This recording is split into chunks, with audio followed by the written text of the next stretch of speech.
She came to Kansas as a bride nobody wanted, but what she found at that dusty depot would change 3 lives forever. Sometimes the worst moment of your life becomes the doorway to your destiny. Evelyn Hart thought she'd reached rock bottom when her mail-order groom never showed. Abandoned, humiliated, with nowhere to go and no one to turn to. But then a tiny hand tugged at her skirt, and a little girl's desperate whisper cut through the crowd. "Mama, is that you?" What happened next would test Evelyn's courage, reveal a dangerous secret, and prove that family isn't always about blood. Sometimes it's about choice. Stay with me until the end of this story, and comment below with the city you're watching from so I can see how far this tale has traveled. Now, let me take you back to that sweltering Kansas afternoon where everything began. The train's whistle cut through the thick Kansas heat like a knife through butter, announcing its arrival with a shrill cry that echoed across the flat prairie landscape. Evelyn Hart pressed her gloved hand against the soot-stained window, watching as the town of Redemption Springs materialized through the dust. A collection of weathered buildings clustered around a main street that looked like it had been carved from the earth itself and left to bake under an unforgiving sun. Her heart hammered against her corset stays, a frantic rhythm that matched the slowing chug of the locomotive's wheels. 3 months ago, she'd answered an advertisement in the Boston Gazette, a simple notice that had promised a new life, a fresh start, a respectable marriage to a Kansas gentleman seeking a refined Eastern bride. 3 months of correspondence with Mr. Theodore Whitmore, whose letters had painted pictures of a comfortable home, a growing mercantile business, and a longing for companionship in the vast emptiness of the prairie. 3 months of hope that had sustained her through her father's death, through the sale of their small boarding house to pay his debts, through the realization that at 26 years old with no family and no prospects, she was considered too old, too plain, and too poor to attract a husband in Boston's competitive marriage market. The train jerked to a halt, and Evelyn stood on trembling legs, smoothing down her best traveling dress, a modest gray wool that had seen better days but was still respectable, still decent.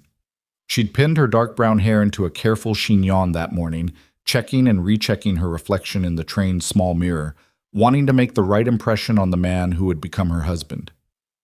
"Redemption Springs," the conductor called, his weathered face appearing in the doorway of her compartment. "End of the line, miss. This is your stop." "Thank you," Evelyn managed, her voice barely above a whisper. She retrieved her single-worn suitcase from the overhead rack, everything she owned in the world packed into that scuffed leather case, and made her way down the narrow aisle. The moment she stepped onto the platform, the heat hit her like a physical blow. It was nothing like the humid summers of Boston. This was a dry, relentless heat that seemed to suck the moisture from her skin and make her lungs work harder for each breath. The sun hung in a cloudless sky, beating down on the wooden platform where a handful of people stood waiting, women in faded calico dresses and wide-brimmed bonnets, men in dusty work clothes and sweat-stained hats, children darting between the adults' legs like prairie dogs. Evelyn scanned the crowd, looking for a face that matched the description Mr. Whitmore had provided in his letters. Tall, he'd written, with sandy hair and a full beard, often seen wearing a black suit befitting his position as one of the town's leading merchants. She spotted several men who fit part of that description, but none of them stepped forward. None of them even seemed to notice her standing there, case in hand, heart in throat. The other passengers disembarked, a family of 5 who were greeted with warm embraces, a traveling salesman who tipped his hat to no one in particular and strode off toward the main street, an elderly couple who were met by a younger woman Evelyn assumed was their daughter. One by one, the platform emptied as people claimed their loved ones, their visitors, their expected arrivals. Evelyn remained where she was, case growing heavier by the moment, doubt beginning to creep into the hopeful spaces of her heart. "Excuse me," she said to a woman who passed nearby, a stout figure in a faded blue dress with a baby on her hip. "I'm looking for Mr. Theodore Whitmore. Do you know if he's in town today?" The woman's eyes swept over Evelyn with an assessment that was both quick and thorough. Her expression shifted from neutral curiosity to something that looked uncomfortably like pity. "Theodore Whitmore?" she repeated, adjusting the baby on her hip. "You must be mistaken, dear. There's no one by that name in Redemption Springs. The words hit Evelyn like ice water. No, there must be some mistake. I'm sure that's the name. He owns a mercantile. We've got two mercantiles in town, the woman interrupted. But neither one's owned by any Theodore. You've got the Murphy brothers at one end of Main Street and old Silas Grant at the other. No Whitmores anywhere in these parts that I know of, and I've lived here 15 years. The platform seemed to tilt beneath Evelyn's feet. But I've been corresponding with him for months. He sent me train fare. He asked me to come and… She stopped, heat flooding her cheeks as she realized what she'd been about to admit. The woman's eyes widened with understanding, and the pity in her expression deepened into something approaching sympathy mixed with scandal.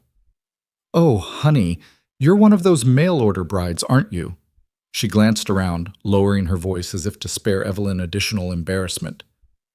"Look, I don't know who you've been writing to, but if there was a Theodore Whitmore expecting a bride, the whole town would know about it. News like that travels faster than wildfire around here." Evelyn's fingers tightened on the handle of her suitcase until her knuckles went white. There has to be an explanation. Perhaps he's been delayed, or perhaps he never existed, the woman said, not unkindly, but with the bluntness of someone accustomed to hard truths on the prairie.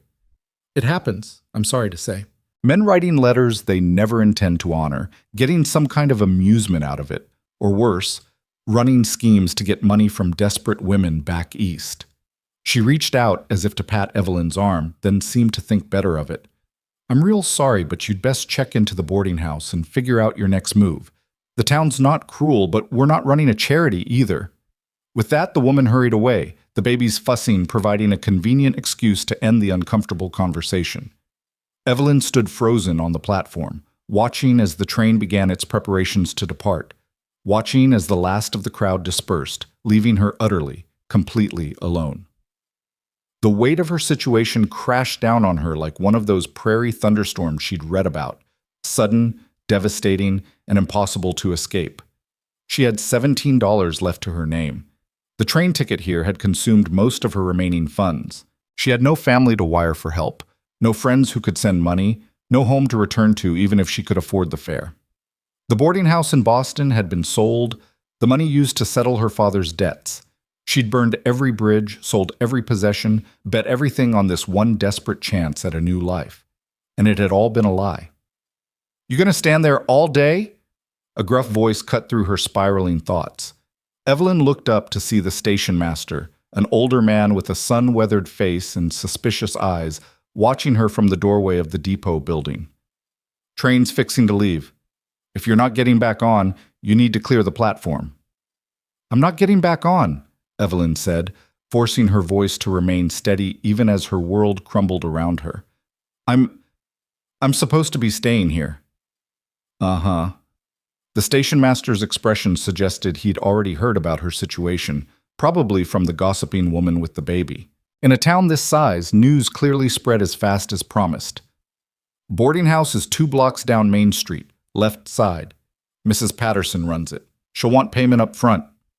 Evelyn nodded, not trusting herself to speak further. She picked up her suitcase and stepped off the platform onto the dusty street, acutely aware of the eyes watching her from windows and doorways. She could feel the weight of their stares, could practically hear the whispers starting to spread through the town like a prairie fire. That's her. That's the bride nobody wanted. Poor thing came all this way for nothing. Can you imagine? What kind of woman gets herself into such a situation? She held her head high as she walked, even though every step felt like moving through molasses.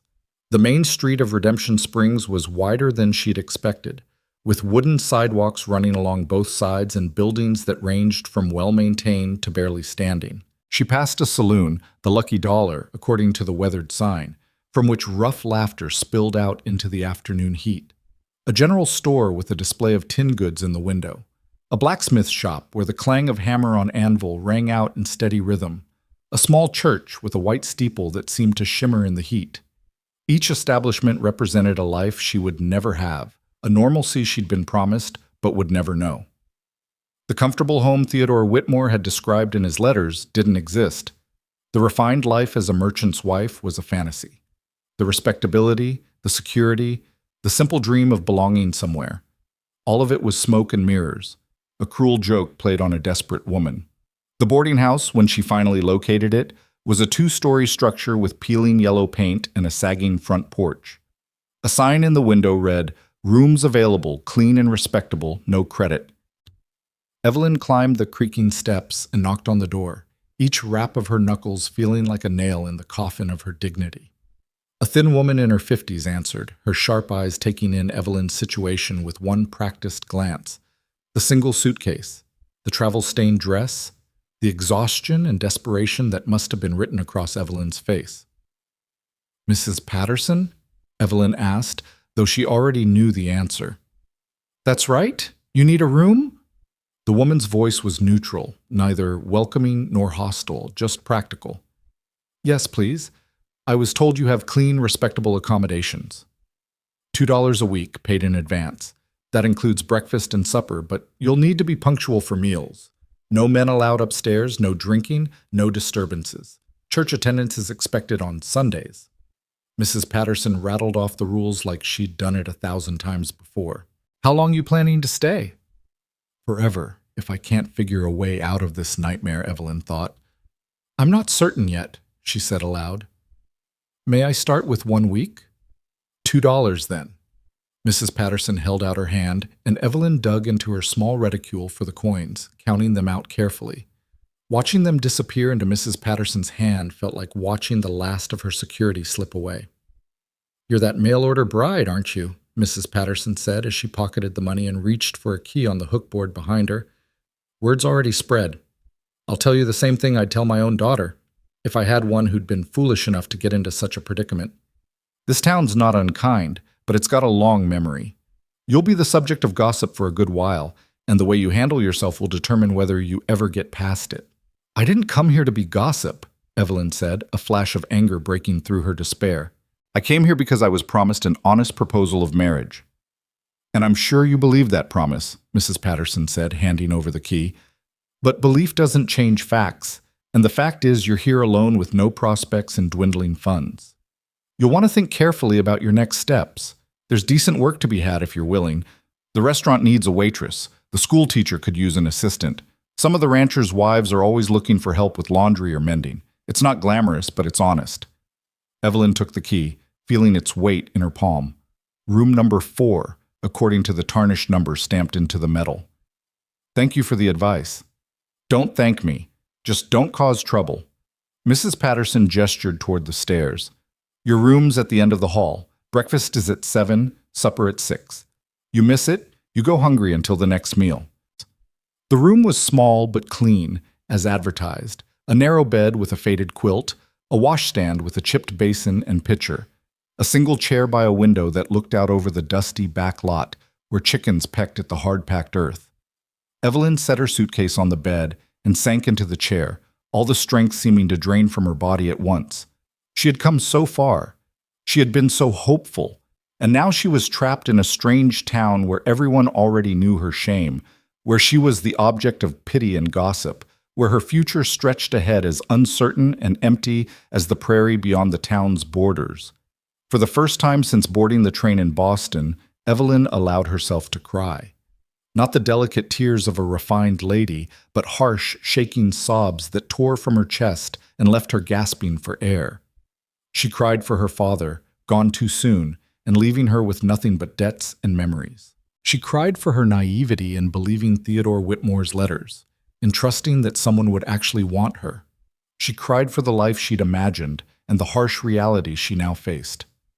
When the tears finally subsided, the sun had moved lower in the sky, casting long shadows across the room.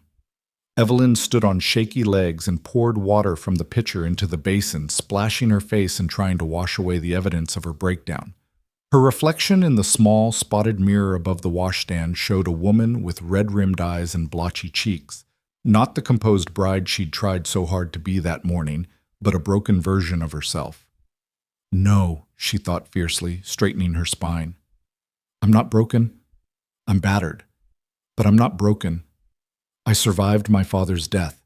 I survived losing everything. I'll survive this too." It was a brave thought, but she wasn't sure she believed it. At 6 o'clock, driven by hunger and the knowledge that she needed to conserve what little money she had left, Evelyn made her way downstairs to the dining room. 3 other boarders were already seated at the long table. 2 men who looked like ranch hands, weathered and quiet, and an older woman in a severe black dress who might have been a widow. The meal was simple: beef stew with potatoes and carrots, fresh bread, and bitter coffee, but it was hot and filling. Evelyn ate in silence while Mrs. Patterson and the widow discussed the upcoming church social and whether the new minister's sermons were an improvement over the previous minister's style. The ranch hands spoke in low tones about cattle prices and the need for rain. No one addressed Evelyn directly, but she felt their glances, their curiosity, their judgment. The bride nobody wanted, eating supper at the boarding house because she had nowhere else to go. After the meal, unable to bear the confines of her small room or the knowing looks of the other boarders, Evelyn decided to walk. The sun was setting, painting the sky in shades of orange and pink that would have been beautiful if she'd been in any state to appreciate beauty. She walked aimlessly along the wooden sidewalk, her shoes clicking softly against the boards, trying to formulate some kind of plan for her survival. The restaurant Mrs. Patterson had mentioned was closed for the evening, but Evelyn made note of its location, the Prairie Rose, with a painted sign showing a flower that probably never grew within 100 miles of this dusty town. The school building was easy to identify, a simple structure at the edge of town with a small bell tower. Neither place offered immediate hope, but they were possibilities to explore tomorrow, when she felt stronger, braver, more capable of facing potential rejection. She found herself gravitating back toward the train depot, perhaps drawn by some masochistic need to confront the place where her dreams had died. The platform was empty now, the station master's office dark. The rails stretched away in both directions, gleaming in the last light of day, promising escape to somewhere, anywhere else. But escape required money she didn't have. Escape meant admitting complete defeat. An escape left her with no answer to the fundamental question that had haunted her since her father's death. Where do I belong? You shouldn't be out here alone as it gets dark. The voice came from behind her, making Evelyn spin around with a startled gasp. A young woman stood a few feet away, probably close to Evelyn's age, with warm brown eyes and an expression that held more sympathy than judgment. She wore a simple dress and apron, her hair tied back in a practical bun, her hands showing the calluses of hard work. "I'm sorry," Evelyn said automatically. "I didn't mean to cause concern. I was just thinking about getting back on the next train," the woman finished for her. "Can't say I'd blame you, but the eastbound doesn't come through again until Wednesday, so you'd have a long wait." Evelyn felt her cheeks flush. "I wasn't actually planning to." She stopped, realizing there was no point in lying. This woman, like everyone else in town, probably already knew her entire story. "I don't have the fare anyway."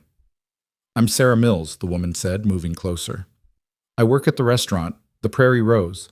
I heard about what happened at the depot today." She held up a hand as Evelyn started to speak. "I'm not here to gossip or gawk. I'm here because I know what it's like to come to this town with hopes and have them turn to dust." "You do?" Evelyn couldn't quite keep the skepticism from her voice. "I came here 3 years ago with my husband," Sarah said, her voice softening. "He'd promised we'd build a life together, start a family, make something of ourselves. He died 6 months later in a threshing accident, left me with nothing but debts and a town full of people who expected me to either remarry or leave." She smiled, but it was a sad smile. "I did neither. I found work, paid off his debts, and stayed because I was too stubborn to be driven out by circumstance." Evelyn felt something ease in her chest, a tiny crack in the wall of isolation she'd been building around herself. "I'm sorry for your loss." "And I'm sorry for yours," Sarah replied. "The loss of what you hoped for is still a loss, even if it was never real to begin with." She gestured back toward the main street. "Look, I don't want to impose, and you don't know me from Eve, but if you need someone to talk to while you figure out your next steps, I'm usually at the restaurant. Mrs. Chen, who owns it, is tough but fair, and she really is looking for help if you're interested in work." "Mrs. Patterson mentioned that," Evelyn said. "I was planning to inquire tomorrow." "Good. And Evelyn—" Sarah paused, then continued. "It is Evelyn, isn't it? I heard someone say your name." "Yes, Evelyn Hart." "Well, Evelyn Hart, I know it doesn't feel like it right now, but the way your story starts doesn't have to be the way it ends. This town's full of people who've had to remake themselves, who've survived things they never thought they could survive. You might find you're stronger than you know." With that, Sarah gave her a small wave and headed back toward town, leaving Evelyn alone with the growing darkness and a tiny, fragile seed of something that might have been hope. The stars were beginning to emerge by the time Evelyn returned to the boarding house, countless pinpricks of light in a vast black sky that seemed to go on forever. She thought about Sarah's words, about survival and strength and stories that didn't have to end the way they began. In her small room, Evelyn unpacked her suitcase for the first time, hanging her few dresses in the narrow wardrobe, arranging her hairbrush and pins on the washstand, setting her father's pocket watch, one of the few things she'd kept, on the windowsill where she could see it. Small acts of making the space her own, even if only temporarily. She also pulled out the bundle of letters from Theodore Whitmore, tied with a ribbon that now seemed mocking in its cheerful blue color.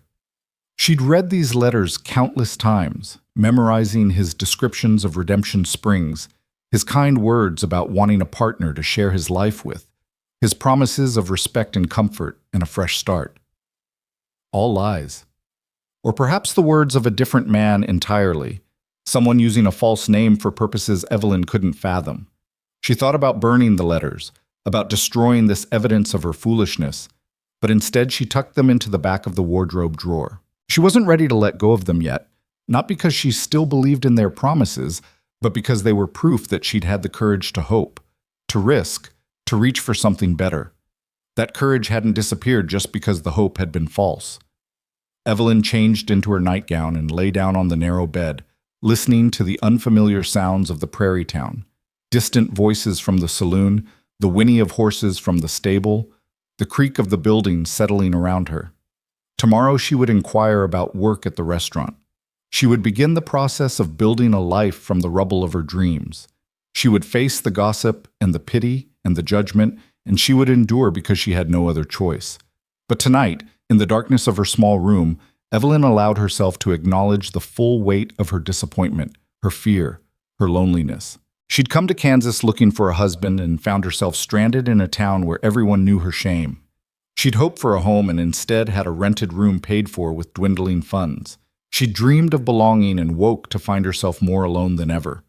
The tears came again, quieter this time, soaking into the faded quilt as Evelyn mourned not just for what she'd lost, but for what she'd never had to begin with. Sleep, when it finally came, was restless and filled with dreams of trains that never stopped, of letters that dissolved into dust, of calling out for help in a crowded depot where no one could hear her voice. She woke before dawn, roused by the sounds of Mrs. Patterson moving around downstairs preparing breakfast. For a long moment, Evelyn lay still, staring at the ceiling and trying to summon the strength to face another day. Then she remembered Sarah's words about stories that didn't have to end the way they began, and she forced herself to sit up, to wash her face in the cool water from the pitcher, to pin up her hair and put on her second-best dress. At breakfast, she ate quickly and efficiently, ignoring the curious glances of the other boarders. Mrs. Patterson mentioned that the widow, Mrs. Crane, was looking for someone to help with her garden and might pay a small wage if Evelyn was interested. Evelyn thanked her for the information and made a mental note to inquire after she'd spoken with Mrs. Chen at the restaurant. The morning was already warm as Evelyn made her way back to Main Street, the sun climbing into another cloudless sky. The town looked different in daylight, more solid, more real, less like the nightmare backdrop of yesterday's disaster. She passed the general store where a clerk was sweeping the sidewalk, the blacksmith shop where the forge was already lit and glowing, the church where someone was practicing hymns on an out-of-tune piano. The Prairie Rose restaurant occupied a corner building with large windows that let in the morning light. Through the glass, Evelyn could see tables set with simple white cloths, chairs arranged neatly, a counter along one wall where customers could sit on tall stools. It looked clean and respectable, exactly the kind of establishment where she might hope to find work. Evelyn took a deep breath, straightened her spine, and pushed open the door. The interior smelled of coffee and bacon and something sweet that might have been cinnamon rolls. A few early customers occupied tables, ranchers getting an early start, A couple of shop owners having breakfast before opening their businesses. Behind the counter, a small, sturdy Chinese woman with silver-streaked black hair was pouring coffee for a customer, her movements efficient and practiced. "Sit anywhere," the woman called, without looking up. "I'll be with you in a minute." "Actually," Evelyn said, her voice stronger than she felt, "I'm here to inquire about employment. Mrs. Patterson at the boarding house mentioned you might be looking for help." Now the woman, Mrs. Chen, Evelyn presumed, did look up, her dark eyes sharp and assessing. "You're the mail-order bride from yesterday," she said, not as a question but as a statement of fact. Evelyn lifted her chin. "I'm Evelyn Hart, and yes, I arrived yesterday expecting to meet a man who doesn't exist. But I'm also a hard worker with experience managing a boarding house in Boston, and I need employment." Mrs. Chen set down the coffee pot and came around the counter, moving closer to study Evelyn with an intensity that made her want to squirm. "Experience managing a boarding house means you know how to deal with difficult people, yes?" "Yes, ma'am." "And you're not afraid of hard work, long hours, demanding customers, heat from the kitchen?" "I'm not afraid of hard work," Evelyn said firmly. "And if some of the customers want to gossip about your situation, you won't fall apart or cause a scene." Evelyn felt her cheeks warm, but she met Mrs. Chen's gaze steadily. "I can't control what people say about me, but I won't give them any additional reason to talk." Mrs. Chen's lips twitched in what might have been the beginning of a smile. "I like you," she said simply. "You've got spine. God knows you'll need it in this town." She turned and called toward the kitchen. "Sarah, come out here!" Sarah emerged from the back, wiping her hands on her apron, her face lighting up when she saw Evelyn. "You came. I was hoping you would." "Sarah tells me you met last night," Mrs. Chen said. "She vouched for you, which means something around here. Sarah's a good judge of character." She turned back to Evelyn. "I'll give you a trial period, 2 weeks. You'll work breakfast and lunch shift 6 days a week. The pay is $3 a week plus meals while you're working. You show up on time, you work hard, you don't steal, and you treat my customers with respect, you can have the job permanent after the trial. You cause problems, you're out. Fair?" $3 a week was barely enough to cover her boarding house rent with $1 left over, but it was a start. And meals while working would help stretch her limited funds. "More than fair," Evelyn said. "Thank you." "Don't thank me yet. Wait until you've worked a Saturday night shift when the cowboys come in from the surrounding ranches and drink too much before they remember they need to eat." Mrs. Chen moved back toward the counter. "Sarah will train you. You start tomorrow morning, 5:30 sharp. Don't be late." As Mrs. Chen returned to her customers, Sarah squeezed Evelyn's arm. "You did it! I'm so glad. We'll work well together, I can tell." "I hope you're right," Evelyn said, feeling the first genuine smile since arriving in Redemption Springs cross her face. "I've never waited tables before." "You'll learn fast. It's not difficult, just demanding." Sarah glanced around the restaurant. "We should let you get settled for today. Tomorrow we'll be here soon enough, and you'll want to be well rested." Evelyn thanked her and left the restaurant, stepping back out into the growing heat of the morning. She had a job. It wasn't the life she'd imagined, wasn't the security of marriage or the comfort of a home of her own. But it was something. It was a foothold, a beginning, a way forward. The rest of the day passed in a strange limbo. Evelyn inquired about the position helping Mrs. Crane with her garden and was hired for 2 afternoons a week at 50 cents per afternoon, additional income that would help build up her depleted savings. She explored more of the town, learning the layout of streets and buildings, beginning to attach names to faces as people went about their daily business. Some people stared openly, curiosity written across their features. Others offered small nods of acknowledgement, not friendly exactly, but not hostile either. A few women pointedly looked away, making their judgment clear without saying a word. Evelyn endured all of it with her head high and her expression neutral, refusing to show how each look, each whisper, each obvious conversation that stopped when she passed by cut deeper than any physical wound. By the time she returned to the boarding house for supper, exhaustion had settled into her bones. Not from physical exertion, but from the constant emotional effort of maintaining her composure, of pretending that her heart wasn't shattered, that her pride wasn't in tatters, that she was fine when she was anything but fine. That evening, lying in her narrow bed and watching shadows play across the ceiling, Evelyn thought about Theodore Whitmore and wondered who he really was. Was he a con man who got some perverse pleasure from fooling desperate women? Was he someone who genuinely intended to follow through but lost his nerve? Or was the entire correspondence some elaborate prank, the work of a bored individual who'd never had any intention of meeting her? She would probably never know. And perhaps it didn't matter. What mattered was that she was here, in Redemption Springs, Kansas, and she had to make the best of an impossible situation. Tomorrow, she thought, as sleep finally claimed her. Tomorrow I start building something real, even if it's not what I dreamed of.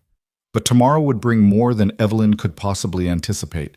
Tomorrow would bring a small voice and a desperate plea that would change the course of 3 lives forever. If only she'd known, as she drifted off to sleep in that lonely boarding house room, what that next day would hold. The moment that would transform her from a woman running from disaster into someone running toward destiny. The pre-dawn darkness still clung to the edges of the world when Evelyn's eyes snapped open the next morning. For a disoriented moment, she couldn't remember where she was. The room was too small, the ceiling too low, the sounds outside her window unfamiliar. Then memory crashed back like a cold wave. Kansas. Redemption Springs. The bride nobody wanted, her first day of work. She dressed quickly in the gray light filtering through her window, choosing her oldest but sturdiest dress, one that could withstand kitchen heat and the inevitable spills of restaurant work. Her fingers trembled slightly as she pinned up her hair, and she had to start over twice before achieving a neat enough result. Nerves, she told herself. Just nerves about the new job. Nothing more. The boarding house was silent as she crept downstairs and let herself out into the street. The town looked different in this hushed hour before sunrise, almost peaceful, stripped of the judgment and whispers that had followed her yesterday. A few lamps glowed in windows where early risers were already stirring, and somewhere in the distance a rooster announced the coming day with determined enthusiasm. The Prairie Rose's windows blazed with light when Evelyn arrived, and she could see Sarah already moving around inside, setting tables and preparing for the breakfast rush. Evelyn's knock was answered immediately. "Right on time," Sarah said with an approving smile. "Mrs. Chen will like that. Come in, come in. We've got a lot to cover before the first customers arrive." The next hour passed in a whirlwind of instruction. Sarah showed her how Mrs. Chen liked the tables arranged, where the clean linens were kept, how to pour coffee without splashing, how to carry multiple plates at once without dropping them. She introduced Evelyn to the cook, a silent man named Robert, who communicated primarily through grunts and nods, but whose fried eggs were apparently legendary throughout the county. "The most important thing," Sarah said as she demonstrated the proper way to write down orders, "is to never let them see you rattled. Some of these ranchers think it's funny to give waitresses a hard time. Don't take it personally, don't get flustered, and whatever you do, don't cry in front of customers. Save that for the back room if you need to." "I don't plan on crying," Evelyn said, perhaps more sharply than intended. Sarah's expression softened. "I know you don't. But this job can be harder than you think, especially when you're already dealing with—" She gestured vaguely, encompassing Evelyn's entire situation without putting it into words. Before Evelyn could respond, Mrs. Chen emerged from the kitchen, surveying her domain with the keen eye of a general inspecting troops before battle. "Good, you're here. Sarah's explained the basics?" At Evelyn's nod, she continued, "Then let's see how you do. The morning crowd starts arriving in about 10 minutes. Watch Sarah first, then try taking orders yourself. I'll be behind the counter if you need help." The morning crowd, as it turned out, consisted of weathered ranchers and shop owners who wanted their food hot, their coffee strong, and their service quick. Evelyn watched Sarah move through the room with practiced efficiency, remembering orders without writing them down, pouring coffee while carrying on 3 separate conversations, somehow managing to make each customer feel attended to without actually spending much time at any one table. "Your turn," Sarah whispered as a group of 4 men settled at a corner table. "Just smile, take their order, and don't let old Mr. Hendricks fluster you. He likes to complain about everything, but he tips well if you handle him right." Evelyn approached the table with her order pad, her heart hammering. "Good morning, gentlemen. What can I get for you today?" The next 2 hours tested every ounce of Evelyn's composure. She mixed up orders twice, forgot to refill coffee cups, and dropped a plate of toast, thankfully on the counter, not on a customer. But she also managed to smile through Mr. Hendrick's complaints about his eggs being too runny, navigated a rancher's attempt to flirt with her by politely redirecting the conversation back to his breakfast order, and learned to balance 3 plates on her arms the way Sarah had shown her. By the time the breakfast rush subsided and the last customers departed, Evelyn's feet ached, her back hurt, and she was fairly certain she smelled like bacon grease and coffee. But she'd survived. More than that, she'd actually done reasonably well, according to Mrs. Chen's gruff assessment. "Not bad for a first day," the restaurant owner said, counting out coins from the till. "You'll get faster with practice. Take a 15-minute break before lunch prep starts." Evelyn stepped out onto the sidewalk, breathing in the fresh air and trying to ease the knots in her shoulders. The sun was fully up now, already beating down with that relentless prairie heat. Main Street was busy with morning activity. Wagons rolling past, women with shopping baskets, children darting between buildings in some game only they understood. "Excuse me, miss." Evelyn turned to find an older gentleman in a neat brown suit, his graying hair combed back, his expression cautious but not unkind. "Yes?" "I'm Reverend Thomas from the church," he said, gesturing toward the white steepled building she'd noticed yesterday. "I wanted to introduce myself and welcome you to Redemption Springs. I understand you've had a rather difficult arrival." Of course he knew. Everyone knew. Evelyn managed a polite smile. "That's kind of you, Reverend. I'm Evelyn Hart." "I know this might seem forward, Miss Hart, but I wanted to extend an invitation to our Sunday services. The church community here is supportive, and you might find it helpful to have a place where you're welcomed without judgment." He paused, seeming to choose his words carefully. "I realize the circumstances of your arrival have made you the subject of unfortunate gossip, but not everyone in this town lacks compassion." "Thank you," Evelyn said, surprised by the genuine kindness in his voice. "I'll consider it." "Please do. And if you ever need someone to talk to, my door is always open." He tipped his hat and continued on his way, leaving Evelyn standing on the sidewalk, a small warmth kindling in her chest. Perhaps not everyone in Redemption Springs was ready to judge her. The lunch shift was busier than breakfast, with workers from the surrounding ranches and businesses crowding the restaurant. Evelyn's confidence grew as she took orders, delivered plates, and managed the constant demand for coffee refills. She was beginning to understand the rhythm of the work, the way to anticipate what customers needed before they asked, how to navigate the tight spaces between tables without bumping into Sarah or Mrs. Chen. It was during a brief lull around 2 o'clock, when most of the lunch crowd had departed and only a few lingering customers remained, that Evelyn's carefully constructed composure finally began to crack. She was clearing a table near the window when she overheard 2 women at the next table, their voices pitched low, but not quite low enough. "Can you imagine coming all this way for a man who doesn't even exist?" one of them said, glancing toward Evelyn before looking quickly away. "What kind of woman is that desperate?" "The kind who can't find a husband the normal way," her companion replied with a sniff. "She must be 30 if she's a day and not particularly pretty. No wonder she had to resort to answering advertisements." Evelyn's hands tightened on the plates she was holding until her knuckles went white. The words shouldn't have hurt. She'd heard worse whispered yesterday, had prepared herself for exactly this kind of gossip. But somehow, hearing it spoken so casually, as if she weren't even human enough to deserve the courtesy of privacy, struck deeper than she'd expected. "That's enough." Sarah's voice cut through the restaurant, sharp and clear. She'd appeared beside Evelyn without warning, her usually friendly expression replaced by something harder. "Mrs. Henderson, Mrs. Black, if you're finished with your meal, perhaps you'd like to settle your bill." The 2 women looked up, startled. "We were just—" Mrs. Henderson began. "I know exactly what you were doing," Sarah interrupted. "And since you've clearly finished eating and seem to have plenty of time for gossip, I'm sure you have other places to be." Mrs. Black's face flushed red.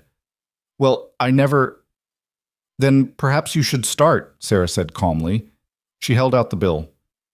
"That'll be 60 cents. The women paid and left in a huff of indignation, and Sarah turned to Evelyn with concern in her eyes. "Don't listen to them. They're miserable in their own lives and take it out on anyone they can." "I'm fine," Evelyn said, though her voice shook slightly. "I knew there would be talk." Knowing it and hearing it are different things. Sarah squeezed her shoulder. But you handled it well. You kept working, kept your dignity. That's what matters. The rest of the afternoon passed without incident, and by the time Mrs. Chen dismissed her at 3 o'clock, Evelyn was exhausted, but also strangely satisfied. She'd completed her first day of work. She'd earned her wage. She'd survived both the physical demands and the emotional challenges. It wasn't much, but it was something. The sun was still high and hot as Evelyn walked back toward the boarding house, her feet dragging with weariness. She should go straight to her room, she knew, should rest before supper. But the thought of that small, confined space, of lying alone with her thoughts and the echoes of the Henderson and black women's cruel words, was suddenly unbearable. Instead, she found herself walking toward the train depot, drawn once again to that place where her hopes had died, but where, somehow, she still felt closest to the decision point of her life. The platform was empty in the afternoon heat, shimmering in the sun, and Evelyn stood at the edge, looking down the tracks that stretched away toward the horizon. "Mama?" The voice was so quiet, so tentative, that at first Evelyn thought she'd imagined it. She turned, and there, standing a few feet away, was a little girl of perhaps 5 or 6 years old. She had tangled blonde curls that hung past her shoulders, a face sunburnt and smudged with dirt, and eyes the color of a prairie sky before a storm. Her dress was faded and patched, her feet bare and dusty, and she clutched a small, worn cloth doll against her chest. "Mama," the child said again, her voice carrying a note of desperate hope that made Evelyn's heart clench. "Is that you? Did you come back?" Evelyn froze, unsure how to respond. "I think you've mistaken me for someone else, sweetheart," she said gently. "I'm not your mother." But the little girl moved closer, her eyes never leaving Evelyn's face, studying it with an intensity that was almost painful to witness. "Papa said Mama went to heaven," she whispered, "but I thought maybe you look just like the picture. You have brown hair and kind eyes. Are you sure you're not my mama?" Evelyn knelt down to the child's level, her weariness forgotten in the face of this small tragedy. "What's your name?" "Rosie," the girl said. "Rosie Clay. What's yours?" "I'm Evelyn Hart, and I'm very sorry, Rosie, but I'm not your mother, though I'm sure she must have been a lovely person if you're her daughter." Rosie's lower lip trembled and tears began to well in those storm-blue eyes. "Papa went to fetch water from the creek. He told me to stay right here by the platform, but that was a long time ago, and he hasn't come back. I got scared. And then I saw you, and you looked so much like Mama's picture." A cold finger of concern traced down Evelyn's spine. "How long ago did your father leave you here?" "I don't know, Rosie said, her voice small. "The sun was over there." She pointed to a position that suggested it had been several hours. "I'm thirsty and hungry, and I don't know where Papa went." Evelyn looked around the empty depot, searching for any sign of an adult who might be this child's father. "Did your father tell you his name or where you were going?" "His name is Lucas Clay. We were supposed to meet someone here, I think. Someone about the ranch." Rosie swayed slightly, and Evelyn realized with alarm that the child looked on the verge of collapse. "Can you help me find Papa?" "Of course I can," Evelyn said, making the decision instantly. "But first, let's get you some water and something to eat. When did you last have food?" "This morning. Papa gave me biscuits, but I dropped them in the dirt and couldn't eat them after." Evelyn's heart broke for this small, abandoned child. She stood and held out her hand. "Come with me, Rosie. We'll get you taken care of, and then we'll find your father. I promise." Rosie hesitated for only a moment before slipping her small, dirty hand into Evelyn's. The trust in that gesture was almost overwhelming. This child, who'd been left alone for hours, was willing to go with a stranger simply because Evelyn had shown her a moment of kindness. They walked back toward Main Street, Evelyn shortening her stride to match Rosie's tired steps. The little girl chattered as they went, a nervous stream of words that revealed how frightened she'd been, sitting alone on that platform as the afternoon stretched on and her father failed to return. "Papa's usually good about promises," Rosie said. "He promised me a new doll for my birthday, and he got me one. He promised we'd have a real Christmas last year with a tree, and we did. He promised Mama before she went to heaven that he'd take care of me, and he does. So I know he didn't mean to leave me so long. Something must have happened." I'm sure you're right, Evelyn said, though her concern was growing with every word. What kind of father left a small child alone at a train depot for hours? Even if something had happened, even if there was a reasonable explanation, the fact remained that this little girl had been abandoned to the mercy of strangers in a rough frontier town. The Prairie Rose was closed between shifts when they arrived, but Sarah was still inside, preparing for the dinner service. She looked up in surprise when Evelyn knocked on the window, and her eyes widened further when she saw Rosie. What in heaven's name? Sarah unlocked the door and ushered them inside. Whose child is this? This is Rosie Clay, Evelyn explained quickly. Her father left her at the depot hours ago to fetch water and never came back. She's hungry and thirsty and needs help. Do you know the Clay family? Sarah's expression shifted to one of recognition mixed with concern. Lucas Clay? The rancher from up north? I heard he'd fallen on hard times after his wife died. She looked down at Rosie with genuine sympathy. Poor little thing, let me get her something to eat. While Sarah disappeared into the kitchen, Evelyn helped Rosie onto one of the tall stools at the counter. The child was almost too tired to sit upright, her head drooping forward, her small body swaying with exhaustion. Here we are, Sarah said, returning with a glass of cool water and a plate containing bread, cheese, and slices of apple. Eat slowly, sweetheart, or you'll make yourself sick. Rosie obeyed, taking small bites and sips, her eyes darting between Evelyn and Sarah as if afraid they might disappear. Thank you, she whispered. Papa says I should always say thank you when someone's kind to me. Your papa sounds like a good man, Evelyn said, though privately she was reserving judgment on any man who would leave a child unattended for so long. He is, Rosie said fiercely. He's the best papa in the world. He's been sad since Mama died, and things have been hard. The ranch isn't doing good, and sometimes Papa has to go far away to look for work, and he gets tired. But he loves me. I know he does. The picture emerging was one Evelyn recognized from her years running the boarding house in Boston. A family struggling in the aftermath of tragedy, a father trying to hold things together for his child while grief and financial pressure pulled him under. Her anger at Lucas Clay softened into something more like understanding, though it didn't excuse leaving Rosie alone. Sarah, Evelyn said quietly while Rosie focused on her food, do you know where the Clay Ranch is? Should we send someone to look for the father? It's about 10 miles north of here, Sarah replied, keeping her voice low. But if Lucas came to town today, he wouldn't be at the ranch. The question is where he went after leaving Rosie at the depot. She frowned. The creek he mentioned, that would be Willow Creek, about a half-mile west of the depot. We could send someone to check there. I'll go, Evelyn said, surprising herself with the decisiveness of the offer. You need to prepare for the dinner shift, and Rosie shouldn't be moved any more than necessary. I can walk to the creek and see if there's any sign of him. That's a kind offer, but maybe we should get the sheriff involved, Sarah suggested. This is starting to look like more than just a father running late. Before Evelyn could respond, the restaurant door opened and a figure stumbled inside. A man in his 30s with dust-caked clothes, wild eyes, and the unmistakable smell of whiskey.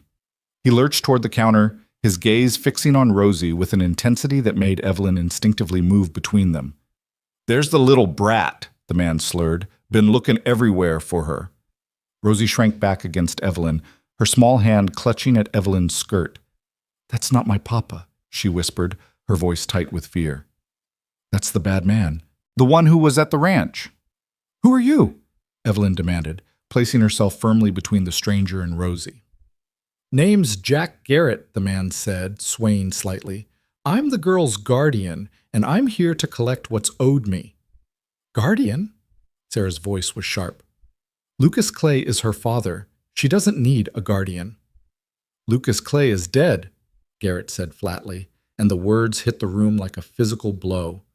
Rosie made a small, wounded sound, and Evelyn felt the child's whole body begin to shake. Got himself killed up at the mining camp 3 days ago. Roof collapse.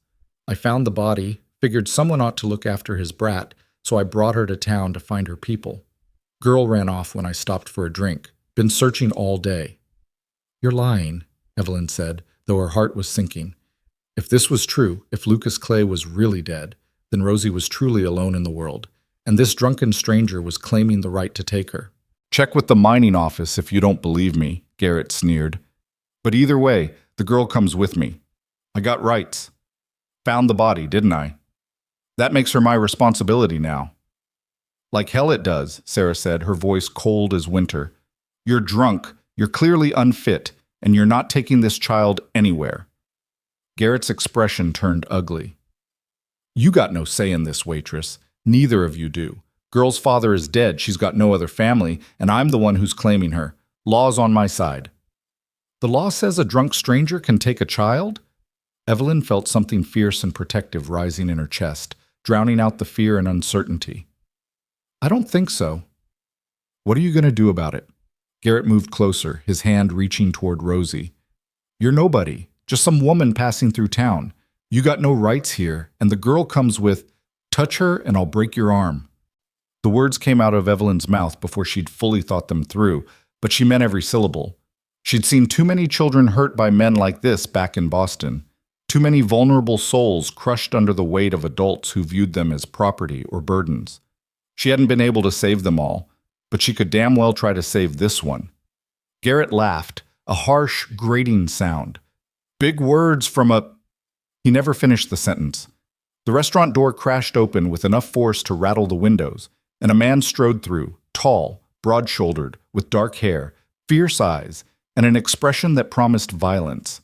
He took in the scene with one sweeping glance, Rosie cowering behind Evelyn, Evelyn standing defiant, Garrett reaching toward the child. Get away from my daughter! The words were quiet, deadly, carrying a threat that needed no elaboration. Papa! Rosie's scream of joy and relief cut through the tension. She tried to dart around Evelyn, but Evelyn held her back, uncertain. This man could be anyone, could be another threat. But the change in Garrett's face told her everything she needed to know. The drunk's bravado crumbled into something closer to panic. Lucas Clay, he stammered. They said you were dead. The mining office said... The mining office was wrong. Lucas Clay moved forward with the controlled grace of a predator. I was trapped in that collapse for 2 days before they dug me out. By the time I got free, you'd already run off with my daughter. I've been tracking you since yesterday, Garrett, and I know exactly what you were planning. Thought you'd claim her, collect the sympathy money from the miners' fund, then abandon her at the first orphanage you could find. That's not... I was trying to help. You were trying to steal from a child. Lucas was close enough now that Garrett had to tilt his head back to meet his eyes. You're going to walk out of here. You're going to get on the next train out of Redemption Springs. And if I ever see you near my daughter again, tracking me down will be the last thing you do. Are we clear? Garrett nodded frantically, stumbling backward toward the door. Clear. We're clear. I'm leaving. Right now. No trouble. He practically fell through the doorway in his haste to escape, and the restaurant fell into stunned silence.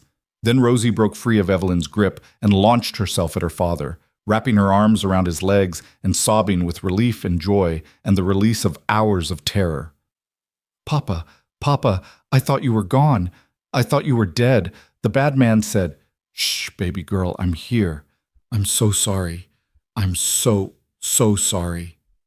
Lucas sank to his knees, pulling Rosie into his arms and holding her as if he'd never let go. His eyes were squeezed shut, and Evelyn saw tears tracking through the dust on his face. I tried to get back to you. I tried so hard. The second they pulled me out, I started looking, but Garrett had taken you, and I had to find out where... God, Rosie, I'm so sorry I left you alone. Father and daughter clung to each other, and Evelyn felt her own eyes stinging with tears. She turned away, giving them privacy for their reunion, and found Sarah watching her with a knowing expression. You did good, Sarah said quietly. Standing up to Garrett like that, not many people would have. I couldn't let him take her, Evelyn said simply, not when she was so afraid. Still, you barely know this child, and you put yourself between her and danger. That's not nothing. Lucas's voice, rough with emotion, interrupted them. Excuse me. He stood now, holding Rosie in his arms, the child's face buried against his shoulder. I need to thank you, both of you, for protecting my daughter. I don't know what would have happened if... His voice broke, and he had to pause to collect himself. Thank you. No thanks needed, Sarah said. We couldn't very well let that drunk take her. Still, Lucas's gaze moved to Evelyn, and she felt the weight of his attention, the intensity of his gratitude. Rosie told me what you did, standing up to Garrett when he tried to take her. That took courage. It took common sense, Evelyn corrected, uncomfortable with the praise. No child should go with someone like that. Most people would have looked the other way, would have said it wasn't their business. Lucas shifted Rosie's weight, and Evelyn noticed for the first time how exhausted he looked, bruised, dirty, with dark circles under his eyes, and a bandage wrapped around one hand. I owe you more than I can repay, Miss Hart, Evelyn Hart. She hesitated, then added, and you owe me nothing. I'm just glad Rosie's safe with her real father. Miss Hart. Lucas repeated the name as if committing it to memory. Rosie says you found her at the depot, that she'd been waiting for hours. The words carried an edge of self-recrimination that was painful to hear. Evelyn saw clearly what this man was doing to himself, blaming himself for circumstances beyond his control, torturing himself with what could have happened. She recognized it because she'd done the same thing after her father's death, had spent weeks wondering if there was something she could have done differently, some way she could have saved him. She also says you promised to help her find you, Evelyn said gently, and that she trusted you. That speaks well of the father you are, Mr. Clay. Lucas looked at her for a long moment, something shifting in his expression, surprise, perhaps, or gratitude for the kindness when he expected judgment. I don't feel like much of a father right now, he admitted. I thought I was dead in that mine. Thought I'd never see her again. And knowing that Garrett had her, that he might have... He stopped, his arms tightening around Rosie. But he didn't, Evelyn said firmly. She's safe. You found her. That's what matters. Papa, Rosie said, lifting her head from his shoulder. Miss Evelyn gave me food and water, and she was going to walk to the creek to look for you. And when the bad man came, she stood in front of me and said she'd break his arm if he touched me. She was really brave, Papa. Lucas's eyebrows rose slightly, and despite everything, Evelyn felt her cheeks warm. I may have been somewhat emphatic in my response to Mr. Garrett's behavior. Somewhat emphatic, Lucas repeated, and the ghost of a smile touched his lips. That's one way to put it. The point is, Sarah interjected, everyone's safe now, and that's cause for celebration. Mr. Clay, you look like you could use a hot meal and strong coffee. Evelyn, you're off shift, but you're welcome to stay. Mrs. Chen won't mind. In fact, I think she'd like to hear this story. What followed was one of the strangest hours of Evelyn's life. Mrs. Chen did indeed want to hear the full tale, and as Lucas recounted it, the mining accident, his desperate search for Rosie, tracking Garrett across 2 counties, other customers began to arrive for dinner and were drawn into the conversation. Soon, half the restaurant knew the story, and Evelyn found herself being praised for her actions, called brave and good-hearted and exactly the kind of neighbor Redemption Springs needed. It was overwhelming. It was embarrassing. It was also, Evelyn had to admit, wonderful to be seen as something other than the bride nobody wanted. For the first time since arriving in this town, people were looking at her with respect instead of pity or judgment. Rosie refused to leave Evelyn's side, insisting on sitting next to her while Lucas ate, reaching out periodically to touch Evelyn's hand as if to make sure she was still real.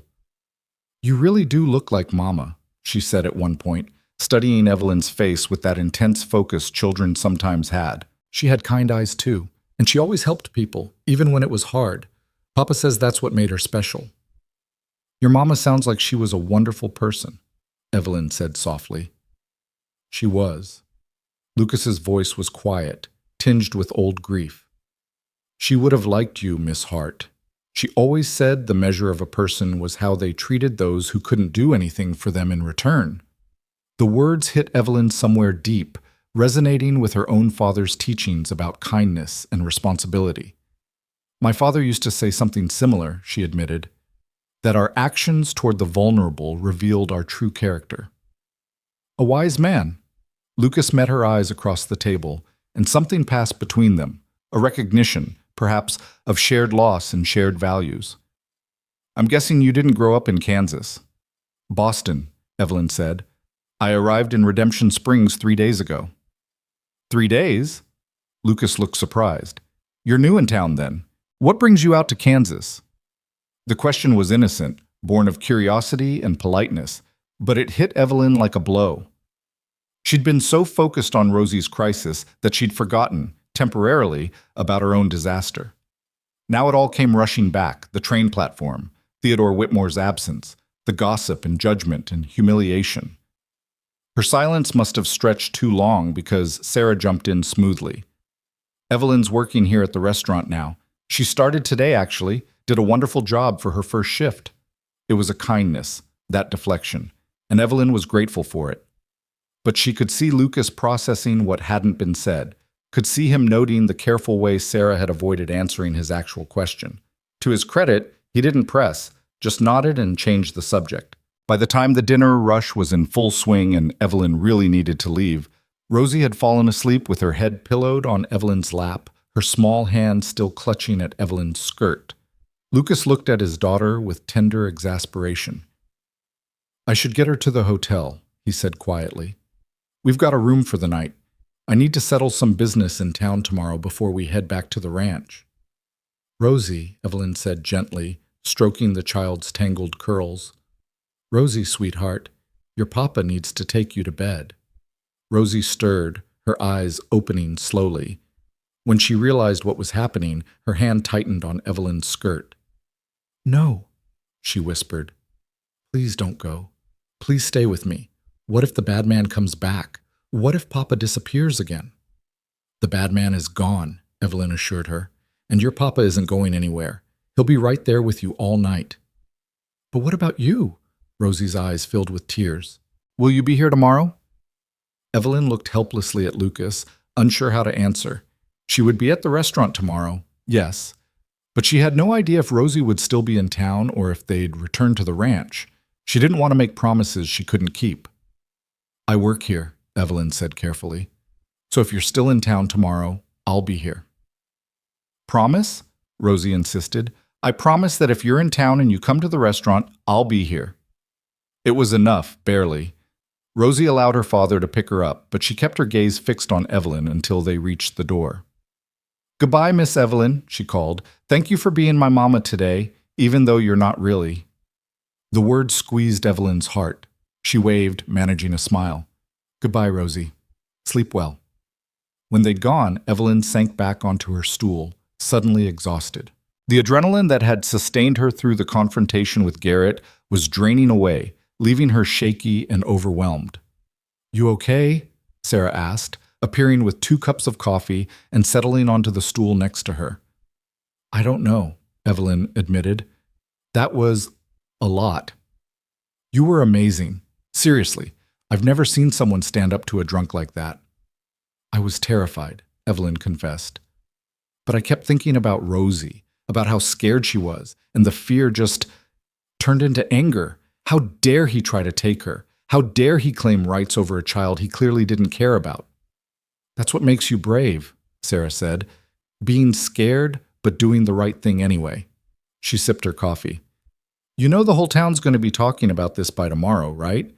This time in a good way. You just went from being the bride nobody wanted to the woman who protected Rosie Clay. That's going to change how people see you." Evelyn hadn't thought about it in those terms, but Sarah was right. She could already see it in how the dinner customers had looked at her. With respect, with approval, with the beginning of acceptance. It was ironic, really. She'd come to Kansas hoping to build respectability through marriage, and instead she was earning it through a moment of protective fury in a restaurant. "I just hope Rosie's all right," Evelyn said. "That little girl has been through so much." "She will be. She's got a father who clearly loves her. That's more than a lot of children have." Sarah stood, stretching. "Go on home. Get some rest. Tomorrow's another early morning." Evelyn walked back to the boarding house as evening settled over the town, her mind replaying the day's events. When she finally reached her small room, she sank onto the bed, not even bothering to change out of her work dress. She thought about Rosie's small hand clutching her skirt, about the desperate hope in the child's voice when she'd asked if Evelyn was her mother. She thought about Lucas Clay's exhausted gratitude, about the way he'd held his daughter as if she were the most precious thing in the world. She thought about standing between Rosie and danger, about the fierce protectiveness that had risen in her without thought or hesitation. And she thought about the strange truth that sometimes the worst moments of our lives planted seeds for something we never expected. She'd come to Kansas for a wedding that never happened. Instead, she'd found a job, begun earning respect, and discovered that she was braver than she'd ever known. As sleep finally claimed her, Evelyn's last conscious thought was of Rosie's whispered words. "Thank you for being my mama today. Tomorrow would bring new challenges, new uncertainties." But tonight, for the first time since arriving in Redemption Springs, Evelyn felt like maybe, just maybe, she was exactly where she needed to be. Morning came too quickly, pulling Evelyn from dreams of tangled blonde curls and desperate whispers. She dressed in the pre-dawn darkness with movements that were becoming routine, her body remembering the path to the restaurant, even as her mind was still caught in yesterday's unexpected drama.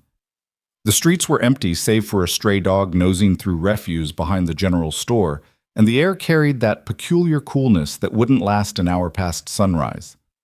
Sarah was already at work when Evelyn arrived, but her usual cheerful greeting was replaced by something more subdued. "Morning," she said, glancing toward the window that faced Main Street. "Fair warning, Lucas Clay's been sitting out there on the bench across the street for the past 20 minutes. I think he's waiting for us to open." Evelyn's heart did something complicated in her chest. "Is Rosie with him?" "Can't tell from here, but I don't think so." Sarah began arranging cups on the counter with more force than necessary. "Look, I don't want to pry, but you should know that people are already talking about yesterday, about how you protected his daughter. Some folks are saying it's romantic, that maybe Lucas will court you as a thank you. Others are saying you're angling for a ready-made family since your original marriage plans fell through." The words hit Evelyn like cold water, washing away the fragile confidence she'd built yesterday. Of course people were talking. Of course they'd twisted her actions into something calculating and mercenary. She'd been foolish to think one good deed would erase the stain of being the abandoned bride. "I wasn't angling for anything," Evelyn said, her voice tight. "I was protecting a frightened child from a drunk, that's all." "I know that. Mrs. Chen knows that. But this town runs on gossip, and people will make up stories to fill in the gaps they don't understand." Sarah paused in her work, meeting Evelyn's eyes with sympathy.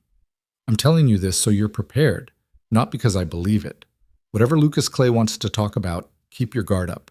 Men have been known to mistake gratitude for something deeper, and you don't need more complications in your life." The advice was sound, even if it made Evelyn's stomach twist with something that might have been disappointment. She'd spent exactly one evening in Lucas Clay's company, had seen him only as a desperate father reunited with his child. She had no romantic illusions about him, no secret hopes. The idea that he might harbor such feelings toward her seemed absurd. Yet when Mrs. Chen unlocked the front door and Lucas stepped inside, Evelyn couldn't help but notice how different he looked from yesterday. He'd cleaned up, fresh clothes, hair combed back, the dust and desperation washed away to reveal a man who was actually quite handsome in a rugged, weathered sort of way. The bandage on his hand was clean and white, and his eyes, though still shadowed with exhaustion, were clear and direct. "Miss Hart," he said, removing his hat, "I was hoping to catch you before the breakfast rush.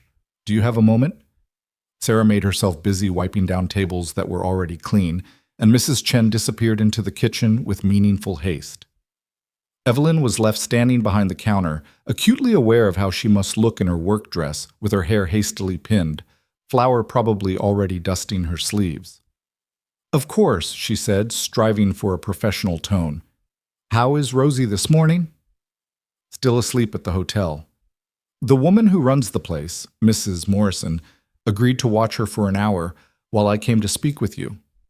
Lucas moved closer to the counter but didn't sit, his hat turning in his hands. "I wanted to properly thank you for what you did yesterday. In the light of day, without the chaos and emotion of the moment, I need you to understand what you saved my daughter from." "Mr. Clay, really, there's no need." "There is," he interrupted, his voice firm but not unkind. "Jack Garrett isn't just a drunk opportunist. I did some asking around yesterday evening, talked to the sheriff. Garrett's known in 3 counties for running schemes involving orphans and widows. He claims guardianship, collects whatever funds or property he can access, then abandons the children at the nearest orphanage, or worse, sells them to labor contractors who work them half to death in mines or mills." The horror of it settled over Evelyn like a cold fog. Dear God. If you hadn't been there, if you hadn't stood between them, Lucas's voice roughened.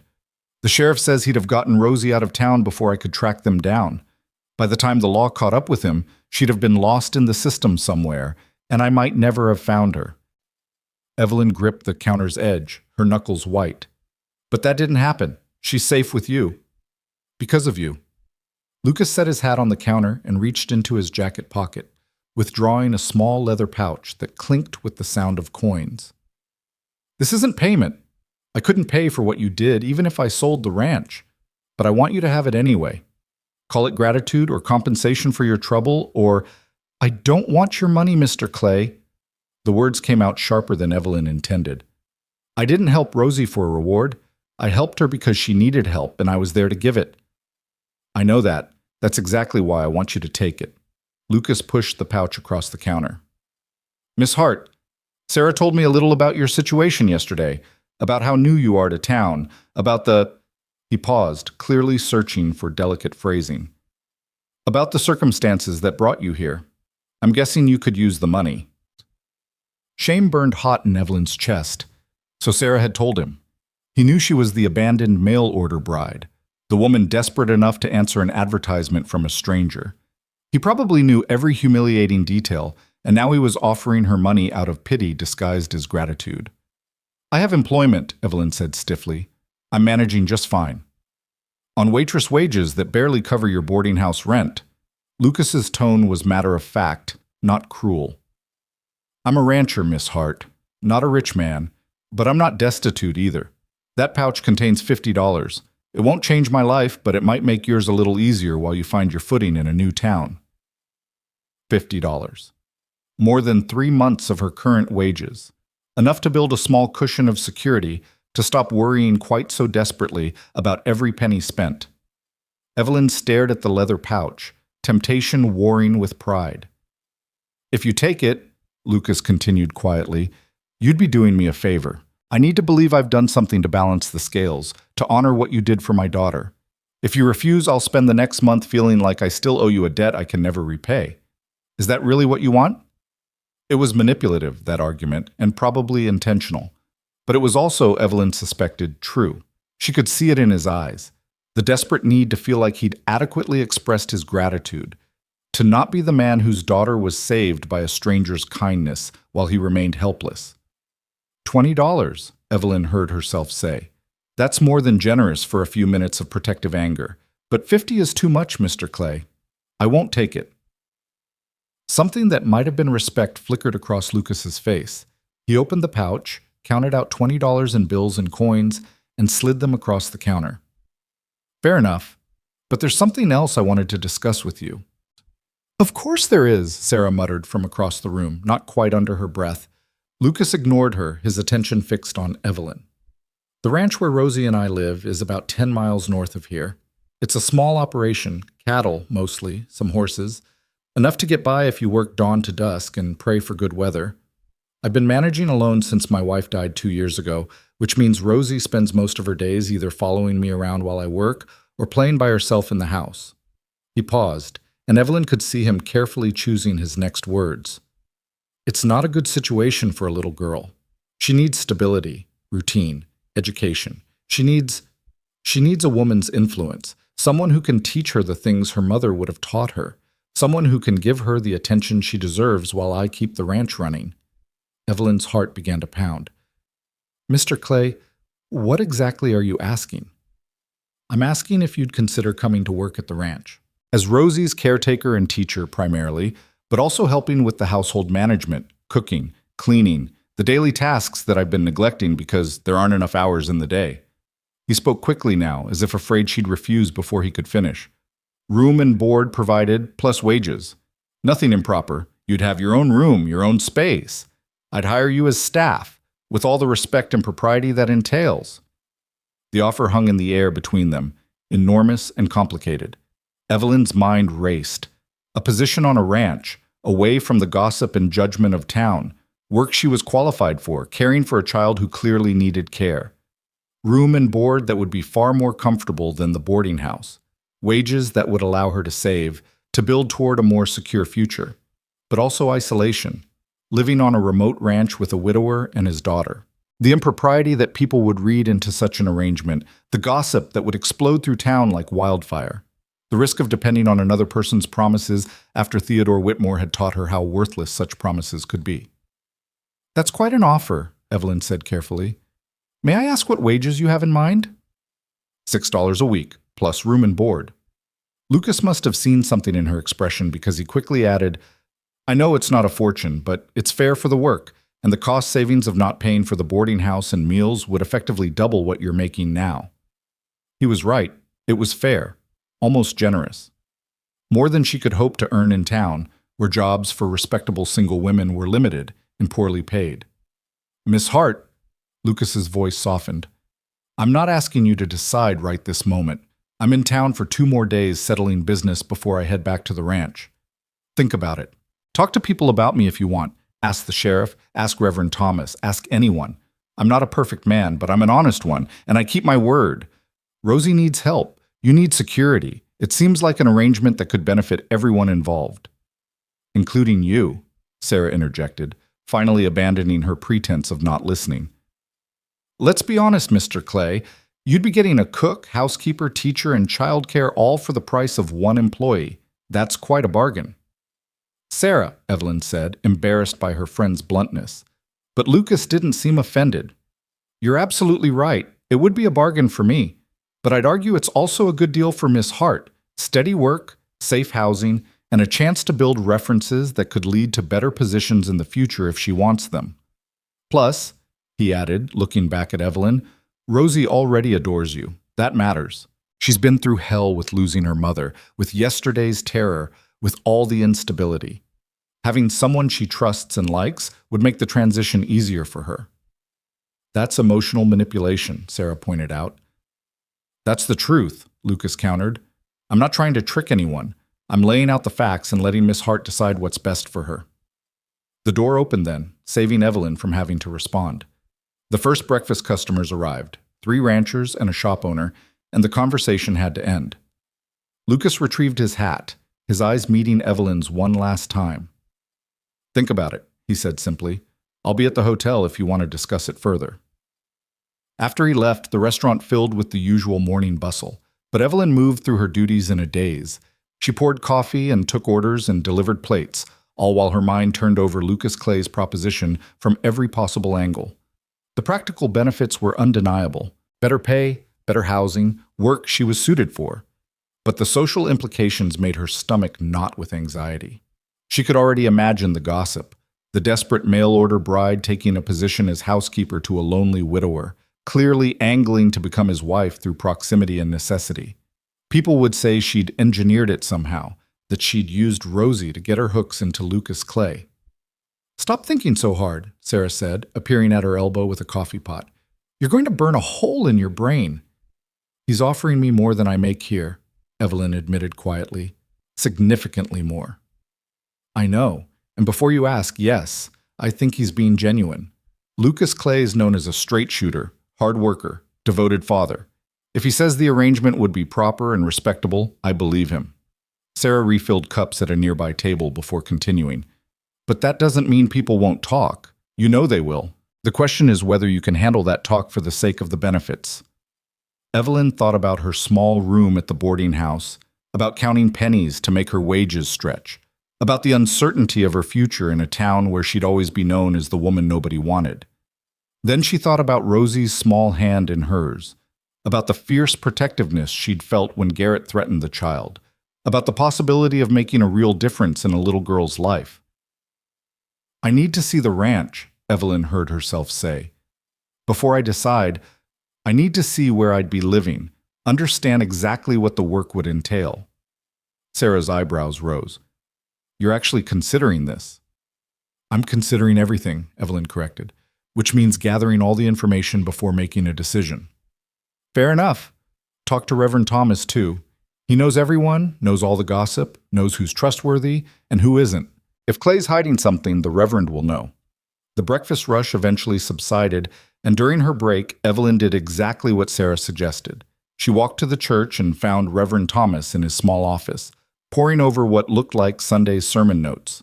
He welcomed her warmly, listened to her questions about Lucas Clay with grave attention, and finally leaned back in his chair with a thoughtful expression. "Lucas is a good man," the Reverend said carefully. "Lost his wife to fever 2 years back, took it hard but didn't let it destroy him. He's raising Rosie alone, working that ranch from sunup to sundown, never complaining, never shirking. The community respects him." "But," Evelyn prompted, hearing the hesitation in his voice, "but he's also a proud man who doesn't ask for help easily. If he's offering you this position, it's because he's desperate, not for himself, but for his daughter. He sees that Rosie needs more than he can give her on his own." The Reverend met Evelyn's eyes directly. "Which means he needs to know that if you accept, you're committed. That child's already lost one woman she loved. She can't afford to get attached to another one who might leave." The weight of that responsibility settled on Evelyn's shoulders. "I wouldn't take the position if I didn't intend to stay." People's intentions change, especially when the reality of ranch life sets in, the isolation, the hard work, the endless dust and heat and cold. Reverend Thomas's tone wasn't accusatory, just realistic. "I'm not saying this to discourage you, Miss Hart. I'm saying it because Rosie Clay deserves someone who's going into this with eyes wide open." "What about the gossip?" Evelyn asked bluntly. "What will people say about a single woman living on a remote ranch with a widower?" "They'll say what people always say. Plenty of it unkind, most of it untrue. But that's life in a small town. The question isn't what they'll say, but whether you can live with it." The Reverend smiled slightly. "Though I'll note that the same town gossiping about you now was ready to celebrate your courage yesterday. People are fickle. Their opinions shift like prairie winds. Living for their approval is a fool's errand." The words resonated with something deep in Evelyn's chest. She'd spent so much energy worrying about what people thought, about maintaining respectability, about not being the subject of gossip. But what had that gotten her? Theodore Whitmore had seemed respectable, and he'd been a lie. The boarding house was respectable, and it was lonely. Working at the restaurant was respectable, and it barely paid enough to survive. Maybe it was time to stop chasing respectability and start chasing something more meaningful. "Thank you, Reverend," Evelyn said, standing. "You've given me a lot to think about." "One more thing, Miss Hart." The Reverend rose as well. "Whatever you decide, make sure you're deciding for yourself. Not because you're running away from something, but because you're running towards something worth having." The words followed Evelyn back to the restaurant, where the lunch shift was already beginning. She worked mechanically, her mind elsewhere, weighing options and consequences. By the time Mrs. Chen dismissed her for the afternoon, Evelyn had made her decision. Or rather, she'd acknowledged the decision she'd made the moment Lucas Clay offered her the position. She was going to see the ranch. The hotel where Lucas and Rosie were staying was a modest 2-story building near the edge of town. Evelyn found them in the small dining room, Rosie picking at a plate of sandwiches while Lucas nursed a cup of coffee. The little girl's face lit up the moment she spotted Evelyn. "Miss Evelyn!" She scrambled down from her chair and ran over, wrapping her arms around Evelyn's waist with the unselfconscious affection of childhood. "You came! Are you going to have lunch with us?" "Not exactly," Evelyn said, smoothing down Rosie's tangled curls. "I came to talk to your father about something important." Lucas stood, hope and wariness mingling in his expression. "Miss Hart, I wasn't sure I'd see you again today." "I'd like to see the ranch," Evelyn said without preamble. "Before I make any decisions about your offer, I need to understand what I'd be agreeing to. Would it be possible to visit this afternoon?" Something eased in Lucas's face, as if her request confirmed something he'd been hoping for. "Of course. I can have the wagon ready in 15 minutes. Rosie and I were planning to head back tomorrow anyway, so this works perfectly." The wagon ride north took almost 2 hours, following a rutted dirt road that cut through an endless expanse of prairie. Rosie sat between them, chattering constantly about the ranch, about her favorite horse named Butterscotch, about the creek where she liked to catch frogs, about the kittens in the barn that her father said she could name. "We don't have much," Lucas said at one point, his voice carrying a note of apology as they crested a rise and the ranch came into view. "But it's honest land, and it's ours." The ranch was small but not crude. A sturdy 2-story house sat at the center, its wood siding weathered but well maintained, a covered porch stretching across the front. Behind it stood a barn, a chicken coop, several corrals where horses grazed in the afternoon sun, and what looked like a bunkhouse that probably housed any seasonal help Lucas hired. Fields of prairie grass rolled away in all directions, dotted with cattle that looked healthy and well tended. It was isolated, certainly. The nearest neighbor was probably miles away. But it was also beautiful in its simplicity, peaceful in a way that made Evelyn's chest ache with unexpected longing. "What do you think?" Lucas asked as he helped her down from the wagon. "Honestly, I think it's lovely," Evelyn said, and meant it. Rosie grabbed her hand, pulling her toward the house. "Come see my room and Mama's garden. Papa's been trying to keep it alive, but he's not very good at plants. And the kitchen, we have a real stove, not just a fireplace." The house's interior was exactly what Evelyn expected. Clean but neglected in the way of places where people were too busy surviving to worry about comfort. The furniture was simple and sturdy, the floors swept but unpolished, the windows clean but curtainless. In the kitchen, dishes were stacked neatly, but dust gathered on surfaces that hadn't been properly cleaned in months. It wasn't squalor, but it was the home of a man stretched too thin, trying to be both mother and father while also keeping a ranch running. Evelyn could see a dozen things that needed attention, 100 small touches that would transform this house from simply functional to actually comfortable. Rosie's room was sparse: a small bed with a faded quilt, a trunk for clothes, a shelf holding a handful of carved wooden toys, and 3 well-worn books. But it had a window overlooking the barn and enough space for a growing child. The room Lucas indicated would be hers was larger, with its own window and even a small fireplace for cold winter nights. "The work wouldn't be easy," Lucas said as they stood in the hallway between the 2 bedrooms. "I'm not going to pretend otherwise. Rosie needs teaching, reading, writing, arithmetic, all the things she'd learn in town school, but can't because we're too far out. The house needs proper management, regular cleaning, meals that aren't just whatever I can throw together quickly. And there's garden work, chicken care, all the tasks that keep a household running." "But I wouldn't be expected to help with the ranching itself?" Evelyn asked. "The cattle and horses?" "No, that's my work. I have a couple of hands who come during busy seasons, branding, roundup, that sort of thing. Your domain would be the house and Rosie. That's more than enough." Lucas paused. "I should also tell you that supplies come once a month when I make the trip to town. Between trips, you'd be here with just us and whatever provisions we've stored. It can feel very isolated, especially for someone used to city life." Evelyn walked to the window in what would be her room, looking out over the prairie. The emptiness was vast, almost overwhelming, but it was also free from judgment, from gossip, from the constant weight of other people's expectations and opinions. "Mr. Clay," she said slowly, "if I accept this position, I need some assurances from you." "Name them." "First, I need your word that the arrangement will remain proper. Separate bedrooms, no expectations beyond the work I'm hired to do." "You have it, absolutely." "Second, I need to know that if this doesn't work out, if for whatever reason the arrangement fails, you'll provide me with transportation back to town and enough wages that I won't be destitute while I find new employment." Lucas nodded without hesitation. "That's fair. I'd give you a month's severance minimum, plus the wagon trip back. Anything else?" "Yes, I need to know why you're really offering this to me." Evelyn turned from the window to face him directly. "You could hire any number of women in town. Widows, spinsters, wives of struggling farmers who'd welcome extra income. Why me? Why someone you barely know? Someone with questionable judgment who came here chasing a man who didn't exist?" The bluntness clearly surprised him, but Lucas didn't look away. "Because Rosie trusts you. Because when danger threatened, you didn't hesitate or calculate.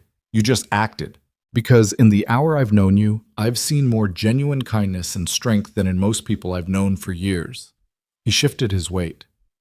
"And honestly, because you need this chance as much as Rosie needs you. I'm not naive, Miss Hart.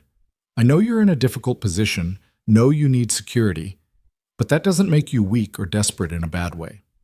It makes you practical. I respect that." The honesty in his words struck something deep. Evelyn had expected platitudes or evasions, not this direct acknowledgement of their mutual need. "Miss Evelyn?" Rosie's voice came from the doorway, small and uncertain. "Are you going to stay? Please say you're going to stay. I'll be really good, I promise.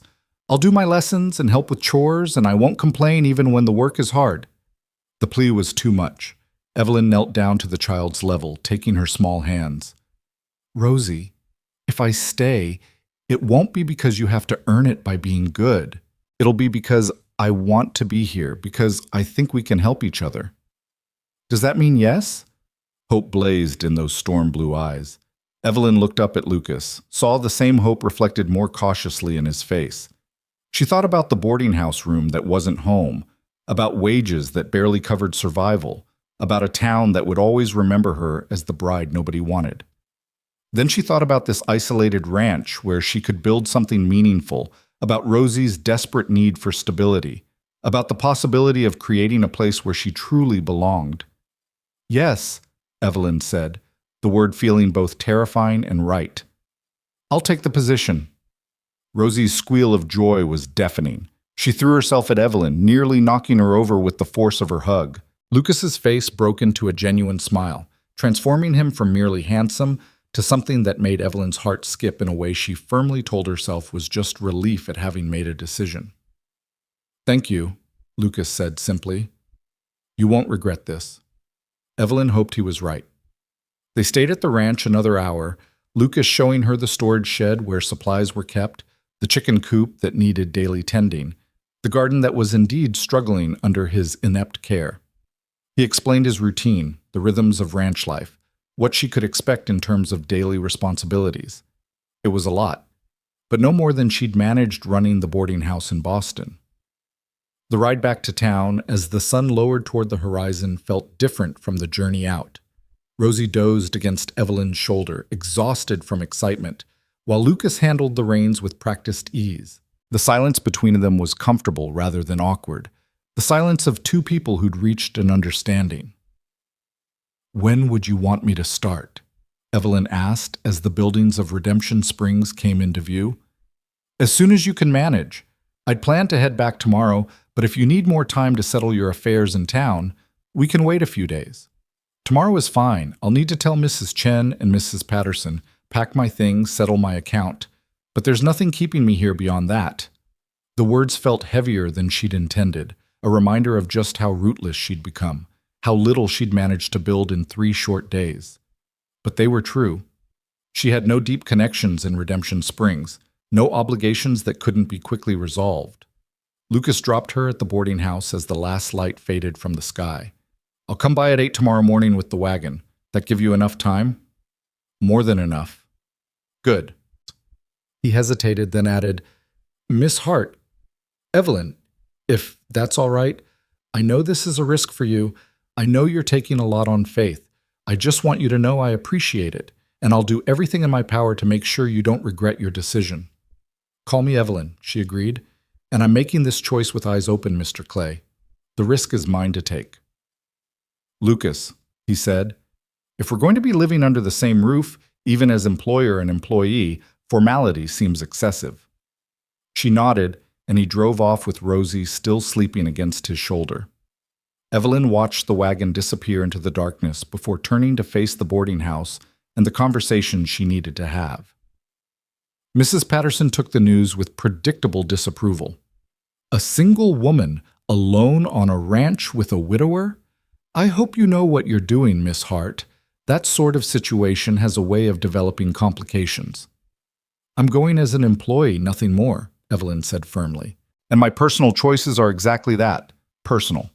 The woman sniffed, but accepted Evelyn's payment for the night she'd stayed and wished her a curt goodbye that suggested she expected Evelyn back within a month, scandal-ridden and ruined.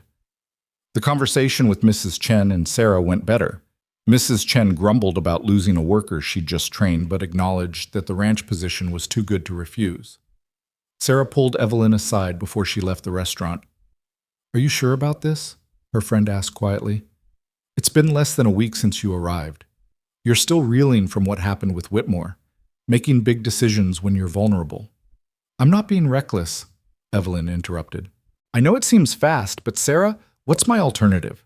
Stay here, barely scraping by on waitress wages, always known as the woman who came for a wedding that never happened? Or take a chance on building something real, even if it's not what I originally planned? Sarah studied her face for a long moment, then sighed. You're right. I just worry. But I also think you're braver than you give yourself credit for. She hugged Evelyn tightly. Write to me. Let me know how you're doing. And if Lucas Clay turns out to be anything other than the honorable man he seems, you send word, and I'll come out there with a rifle. The threat was so unexpected and fierce that Evelyn laughed, some of the tension draining from her shoulders. I'll remember that. That night, lying in her narrow boarding house bed for the last time, Evelyn tried to quiet the voices of doubt whispering in her head. Was she making another mistake, trading one bad situation for another, trusting too quickly in the promises of a man she barely knew? But underneath the doubt ran a current of something else. Excitement, maybe, or hope. The sense that she was finally taking control of her own story rather than being dragged along by circumstances. She'd come to Kansas looking for security through marriage, and found instead that security might be something she built for herself, through her own work and choices. Tomorrow she would leave Redemption Springs for a ranch she'd seen for barely 2 hours. Tomorrow she would begin caring for a child who'd already wrapped herself around Evelyn's heart. Tomorrow she would step into a life that bore no resemblance to anything she'd imagined when she boarded that train in Boston. But as sleep finally claimed her, Evelyn realized she was no longer the woman who'd stood on that depot platform 4 days ago, crushed by disappointment and shame. That woman had been passive, waiting for someone else to give her life meaning and direction. The woman lying here tonight had stood between a child and danger, had negotiated her own employment, had made a choice that was hers alone, based on her own assessment of what she needed and wanted. Tomorrow would bring new challenges, new uncertainties, but it would also bring the chance to build something real, a home, a purpose, a place where she belonged not because someone had promised it to her, but because she'd earned it through her own efforts. And that, Evelyn thought as darkness pulled her under, was worth every risk. The wagon arrived precisely at 8, Lucas and Rosie sitting on the bench seat looking scrubbed and eager in the morning light. Evelyn's single suitcase sat at her feet on the boarding house porch, everything she owned in the world packed into that scuffed leather case for the second time in less than a week. The parallel wasn't lost on her. Once again, she was leaving for an uncertain future, trusting in promises made by someone she barely knew. But this time felt different. This time she wasn't running toward a fantasy. She was walking into reality with her eyes open. Ready? Lucas asked as he climbed down to help with her luggage. As I'll ever be, Evelyn replied, and was surprised to find she meant it. Rosie bounced on the seat with barely contained excitement. I told Butterscotch all about you last night. She's my horse, remember? Well, Papa's horse, really, but he lets me ride her when he's there to help. She's going to love you, I just know it. And the kittens, I almost forgot about the kittens. There are 5 of them, and they're so soft and— Breathe, little bird, Lucas said with gentle amusement as he secured Evelyn's case in the wagon bed. Miss Evelyn will meet everyone soon enough. No need to tell her everything before we even leave town. But Rosie's enthusiasm was infectious, and Evelyn found herself smiling as they rolled out of Redemption Springs. A few people watched them go. She saw Mrs. Henderson and Mrs. Black standing outside the general store, their heads already bent together in what was certainly gossip. Sarah waved from the restaurant window, her expression a mixture of hope and concern. Reverend Thomas, sweeping the church steps, lifted his hand in a blessing that Evelyn chose to take as a good omen. Then the town was behind them, and there was only prairie, endless and rolling, stretching to a horizon that seemed impossibly far away. The morning sun climbed higher, promising another day of relentless heat. But for now the air still held a hint of coolness, and the wild grasses rippled in the breeze like waves on a golden ocean. You're quiet, Lucas observed after they'd been traveling for perhaps 20 minutes. Second thoughts? Third and fourth thoughts, actually, Evelyn admitted.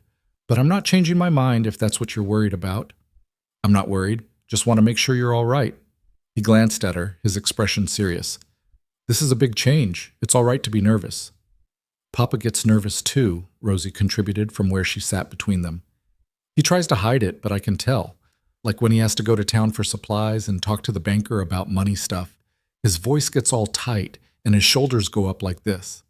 She demonstrated, hunching her small shoulders toward her ears in an exaggerated way that made Evelyn laugh despite her nerves. "Thank you for that observation, little bird," Lucas said dryly, but his lips twitched with suppressed amusement. "Very helpful." The journey passed more quickly than Evelyn expected. Rosie chattered about everything and nothing, stories about her mother, whom she remembered in the disconnected way of very young children, mixing real memories with things she'd been told until the line between them blurred. She talked about the ranch hands who came for roundup, about the time a coyote got into the chicken coop and she'd helped her father chase it off, about how she wanted to learn to read properly because Papa tried to teach her, but he wasn't very good at it, and the words never made sense the way he explained them. "That's what Miss Evelyn is here for," Lucas reminded her.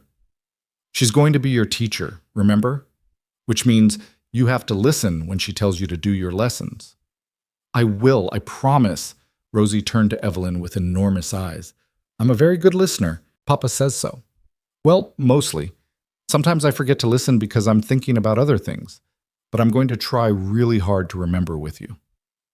"I appreciate that," Evelyn said solemnly. "And I promise to try to make the lessons interesting enough that you won't want to forget to listen." When the ranch came into view for the second time, it looked less daunting than it had yesterday. Perhaps because this time Evelyn was arriving as someone with a purpose, a role to fill, rather than as a visitor inspecting a potential workplace. This was, for better or worse, going to be her home. Lucas pulled the wagon up to the house and helped Evelyn down while Rosie scrambled off the seat and raced toward the barn, calling out for someone named Pedro to come see that Miss Evelyn had really, truly come back. A moment later, a weathered Mexican man in his 50s emerged, wiping his hands on a rag and squinting at Evelyn with frank curiosity. "Pedro Martinez," Lucas said by way of introduction. "He helps with the heavy ranch work, lives in the bunkhouse. Pedro, this is Miss Evelyn Hart. She's going to be managing the household and teaching Rosie." Pedro's handshake was firm, his eyes assessing but not unkind. "Welcome, señorita. Is good the little one will have a teacher. And the house—" He gestured toward the weathered structure with a slight grimace. "The house needs a woman's touch, sigh? Mr. Lucas, he tries, but—" He shrugged expressively, and Evelyn found herself liking him immediately. "I'll do my best," she assured him. "Pedro lives here year-round," Lucas explained as he retrieved Evelyn's suitcase. "We usually hire 2 or 3 additional hands during busy seasons, spring branding, fall roundup, but the day-to-day work is mostly him and me. He takes his meals in the bunkhouse unless we specifically invite him to the main house, and he's good about respecting boundaries and privacy." The pointed comment wasn't subtle, and Evelyn appreciated it. Lucas was establishing clear parameters.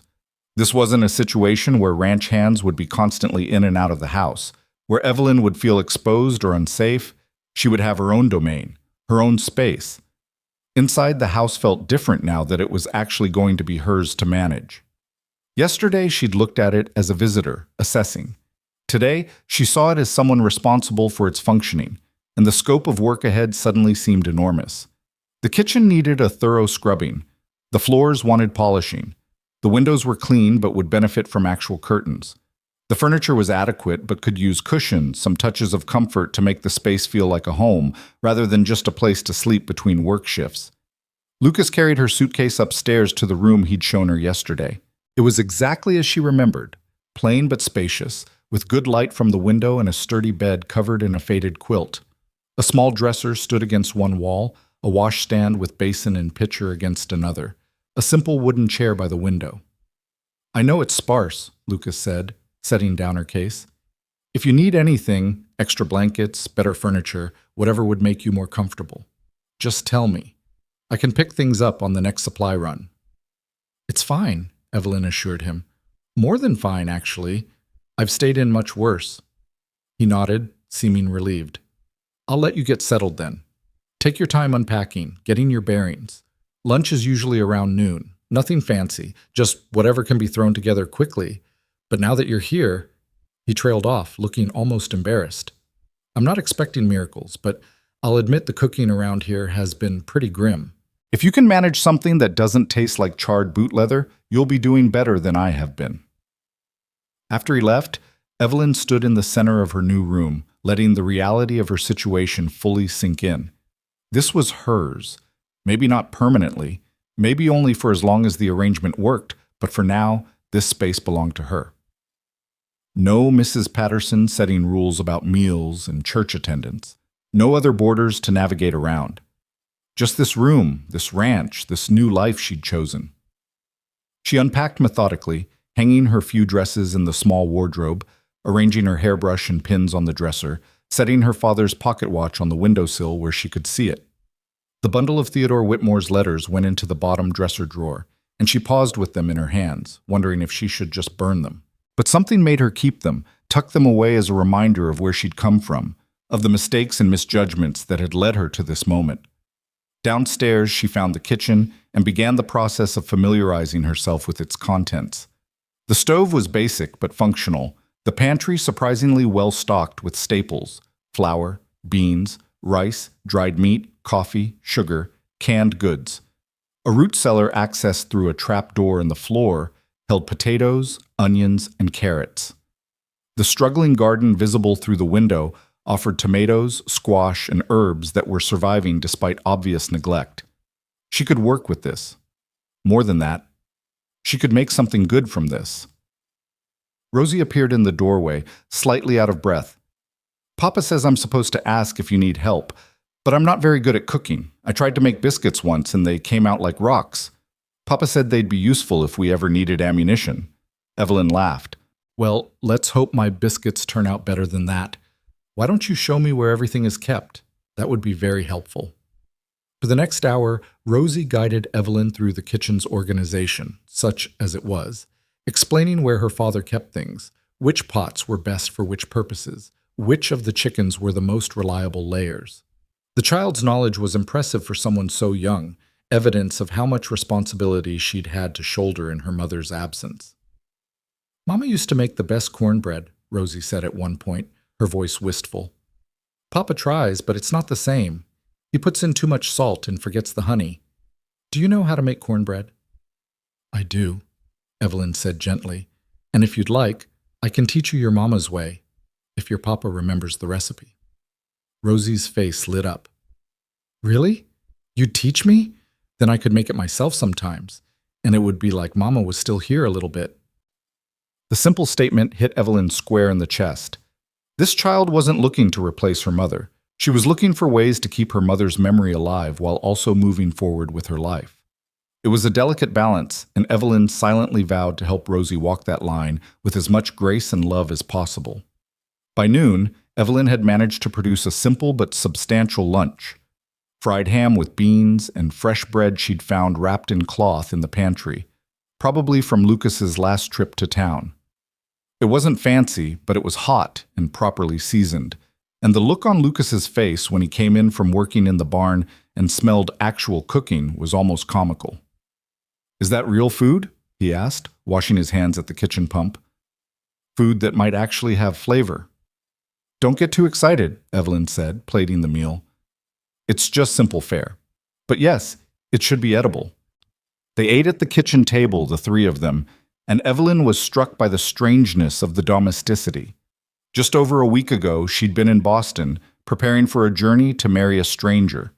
5 days ago, she'd been standing on a train platform, dreams in ashes. 2 days ago, she'd been a waitress in a restaurant, sleeping in a boarding house room. And now she was here, eating lunch with a widower and his daughter, settling into a life that bore no resemblance to anything she'd imagined for herself. Yet somehow it felt right, natural even. "This is delicious," Lucas said after his third bite. "Rosie, tell Miss Evelyn thank you for making real food." "Thank you, Miss Evelyn," Rosie parroted obediently. Then, with a child's bluntness, "Are you going to cook like this all the time? Because if you are, I think I'm going to like having you here even more than I already do." "I'll certainly do my best," Evelyn promised, hiding her smile. After lunch, Lucas returned to his work, something about fence repairs in the north pasture that couldn't wait, and Evelyn began the real work of settling in. She cleaned the kitchen properly, scrubbing surfaces that had accumulated months of neglect. She organized the pantry more efficiently, made notes of supplies that were running low, checked on the chickens, and gathered eggs with Rosie's enthusiastic help. The afternoon sun beat down mercilessly, and Evelyn was grateful for the relative coolness of the house's thick walls. She could hear the distant sounds of Lucas working, the ring of hammer on wood, the lowing of cattle, Pedro's voice calling out something in Spanish. Through the window, she watched Rosie playing in the yard with a stick in her imagination, creating elaborate games that seemed to involve the stick being alternately a sword, a horse, and a magic wand. This was ranch life, Evelyn realized. This quiet rhythm of work and play, of routine tasks that needed doing regardless of weather or mood or circumstance. It was so different from the bustle of Boston or even the smaller commotion of Redemption Springs. Here there was space to breathe, room to think, silence that was peaceful rather than oppressive. By late afternoon, Evelyn had made significant progress. The kitchen gleamed, the pantry was organized, she'd started bread dough for tomorrow, and she'd even managed to water the struggling garden and coax some life back into the most neglected plants.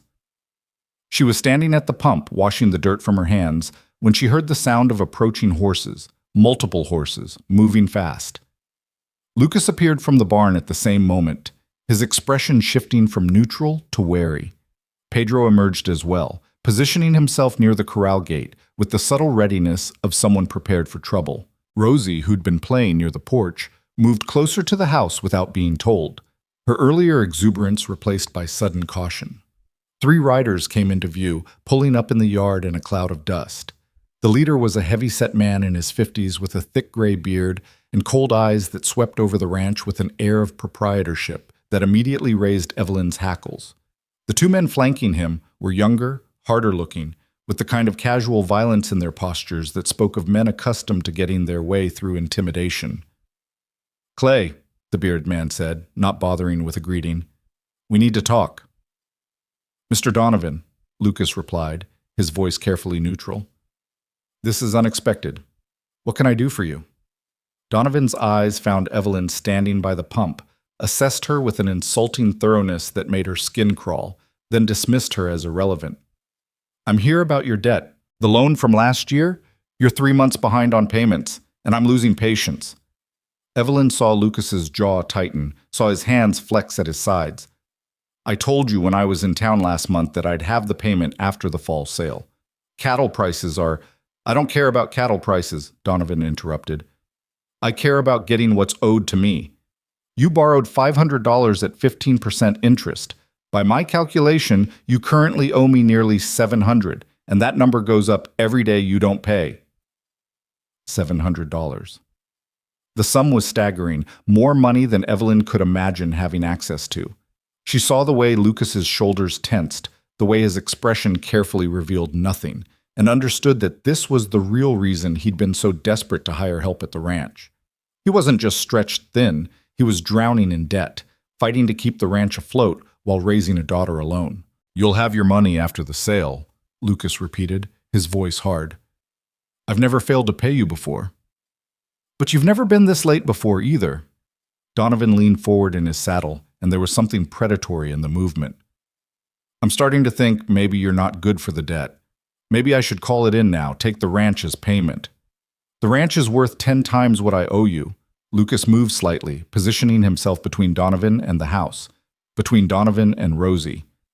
"You call in the debt now, before I've had a chance to make the sale, and you know I can't pay. Is that what you want? To steal a man's land over a temporary shortfall?" "Temporary," Donovan repeated with a harsh laugh. "That's what you said last year when you borrowed the money. Just until I get back on my feet, you said. Just until the ranch recovers from my wife's medical bills. But here we are, a year later, and you're deeper in the hole than ever." Evelyn felt her heart clench at the mention of medical bills. So that was the source of the debt. Not poor management or gambling or any of the usual vices, but a desperate attempt to save his dying wife. The knowledge shifted something in her understanding of Lucas Clay, added another layer to the picture of a man fighting impossible odds with quiet determination. "I'm not losing this ranch," Lucas said, and there was steel in his voice now. "You'll get your money. I just need time." "Time's something I don't give for free." Donovan straightened in his saddle, his gaze sweeping the ranch again with that proprietary air. "Tell you what, Clay. I'll give you until the end of October. That's 6 weeks. You have the full payment by then, with the additional interest. or I file papers to foreclose. And before you think about trying to sell to someone else or refinance, know that I've already put out word through the county that this property has a lien against it. Nobody's going to touch it with a 10-foot pole. The threat hung in the air, ugly and unmistakable. Lucas said nothing, but Evelyn could see the fury and helplessness warring in his expression. 6 weeks to come up with $700 or lose everything he'd built, everything his daughter had left of her mother's legacy. "Papa?" Rosie's voice was small, frightened. She'd moved onto the porch, standing in the doorway, her cloth doll clutched to her chest. "Who are those men? Why are they yelling?" Donovan's attention shifted to the child, and something cruel flickered in his expression. "That's your girl, Clay? Pretty little thing. Be a shame if she lost her home on top of losing her mama. But then you should have thought about that before you borrowed money you couldn't pay back." The change in Lucas was instantaneous. One moment he was controlled, carefully neutral. The next he'd moved with explosive speed, reaching Donovan's horse in 3 long strides and grabbing the man's boot. "You threatened my daughter again," Lucas said, his voice deadly quiet. "And debt or no debt, law or no law, I will end you. Are we clear?" For a moment, Evelyn thought Donovan's companions would draw weapons, thought violence was about to erupt in the dusty ranch yard. But something in Lucas's expression, the absolute sincerity of his threat, the cold promise in his eyes, made even these hard men pause. Donovan jerked his foot free, his face flushed with anger, and Evelyn thought a touch of fear. "You just signed your death warrant, Clay. I'll be back in 6 weeks, and if you don't have my money, I'll bring the sheriff and take every last thing you own, including that house where your precious daughter sleeps." He wheeled his horse and galloped off, his men following, leaving behind only dust and the echo of hoofbeats, and a tension so thick it was hard to breathe through it. Lucas stood frozen in the yard, his hands clenched into fists, his whole body vibrating with suppressed rage and fear. Pedro moved to his side, speaking in low, rapid Spanish that Evelyn couldn't fully follow, but whose concerned tone was unmistakable. On the porch, Rosie had begun to cry, quiet tears sliding down her sunburnt cheeks. Without thinking, without planning, Evelyn moved. She went to Rosie first, kneeling and gathering the child into her arms. "It's all right, sweetheart. Those men are gone. Your papa's all right. Everything's going to be fine." "He said we'd lose our home," Rosie sobbed against Evelyn's shoulder. "He said, I heard what he said, but your papa is the strongest, bravest man I know, and he's not going to let anything happen to this ranch or to you, I promise." It was a rash promise, made without knowledge or authority to back it up, but Rosie clung to it with desperate faith. She buried her face against Evelyn's neck and cried while Evelyn held her, murmuring reassurances she wasn't sure she believed, but knew the child needed to hear. Eventually, Lucas approached the porch, his expression still taut with anger but more controlled now. "Rosie, little bird, come here," but Rosie shook her head, her arms tightening around Evelyn's neck. "I'm scared, Papa. That man was mean. He said bad things." "I know, but he's gone now, and he can't hurt us." Lucas met Evelyn's eyes over his daughter's head, and in that moment she saw everything. His gratitude that she'd comforted Rosie, his shame that she'd witnessed his financial disaster, his fear that he'd just made a terrible mistake by hiring her right before his world collapsed. "Why don't I take Rosie inside?" Evelyn suggested quietly. "Get her settled, maybe start some supper. You and Pedro can finish whatever work needs doing." Lucas nodded, understanding what she was really offering. Time to compose himself, to deal with his emotions away from his daughter's eyes. "Thank you," he said, and the words carried more weight than just gratitude for the offer. Inside, Evelyn settled Rosie at the kitchen table with a cup of water and a piece of the bread left from lunch. The child ate mechanically, her eyes distant, her small body still trembling slightly. Evelyn moved around the kitchen, starting preparations for supper, giving Rosie space to process while still being present and available. "Miss Evelyn," Rosie said after a long silence, "is Papa really going to lose the ranch?" Evelyn had been dreading this question, knowing it would come, but unsure how to answer it honestly without terrifying the child further. She sat down across from Rosie, choosing her words carefully. "Your papa has some money troubles," she said gently. "Sometimes grown-ups borrow money when they need it, and then they have to pay it back." Right now, your papa is working hard to get the money to pay back what he borrowed. It's difficult, but he's trying. What happens if he can't pay? Then, then we'd have to figure out what to do next. But Rosie, listen to me. Evelyn reached across the table and took the child's hands. Whatever happens, your papa loves you more than anything in this world. You saw how fast he moved when that man mentioned you, how fierce he was. That's because you're the most important thing in his life. Even if, and I'm not saying this will happen, but even if something went wrong with the ranch, you'd still have your papa, and he'd still take care of you. Do you understand? Rosie nodded slowly, processing. Mama used to say that home isn't a place, it's people who love you. Is that true? Evelyn felt tears prick her eyes. Your mama was very wise. Yes, that's absolutely true. The child seemed to take comfort in this, some of the tension leaving her small frame. She finished her bread and water, then asked if she could go check on the kittens in the barn. Evelyn agreed, watching through the window as Rosie ran across the yard, needing the normalcy of her routines, the comfort of small, soft things that depended on her. Evelyn returned to preparing supper, her mind racing. $700 in 6 weeks. It was an impossible sum for a struggling rancher, even with a cattle sale. She thought about the $20 Lucas had given her, money he clearly couldn't afford to spare. She thought about the modest wages he'd promised, wages he might not be able to pay if Donovan made good on his threats. She should leave. The smart thing, the self-preserving thing, would be to pack her suitcase tonight and ask Lucas to take her back to town tomorrow. She'd been here less than a day. She owed him nothing beyond basic human decency. If the ranch was going to be foreclosed on in 6 weeks, there was no point in staying, no point in getting more deeply involved in a disaster that wasn't her responsibility. But even as she thought it, Evelyn knew she wouldn't leave. Couldn't leave.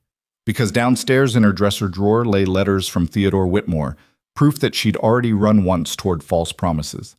And in the barn was a little girl who'd lost her mother, who was terrified of losing her home, who'd looked at Evelyn with trust and hope and desperate need. She'd promised Rosie everything would be fine. She'd promised Reverend Thomas that if she took this position, she'd be committed. She'd promised herself that this time she was moving towards something real, something meaningful, something worth fighting for. A promise was a promise, even when, especially when, keeping it was harder than anyone could have anticipated. Lucas came in as the sun was setting, dirt-stained and exhausted. He washed at the pump, then stood in the kitchen doorway, watching Evelyn work with an expression she couldn't quite read. "You don't have to stay," he said finally. "I'll understand if you want to leave. God knows I don't blame you. You signed up for household management and teaching, not for being present for my financial ruin." Evelyn set down the spoon she'd been using to stir beans. "Do you want me to leave?" "No." The answer came quickly, almost involuntarily. "No, I don't. But I also can't in good conscience ask you to stay when I can't guarantee I'll be able to pay your wages beyond the next few weeks." "Did I ask to leave?" "No, but then I'm staying." Evelyn met his eyes across the kitchen. "At least until we know for certain what's going to happen." 6 weeks, you said? Then we have 6 weeks to figure out how to save this ranch. Lucas stared at her. "We?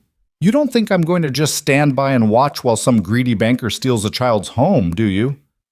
Evelyn surprised herself with the vehemence in her voice. "I've been in Redemption Springs less than a week. I've been at this ranch less than a day. But I've already learned that when someone needs help, you don't calculate the cost before offering it. You just help. That's what this place has taught me.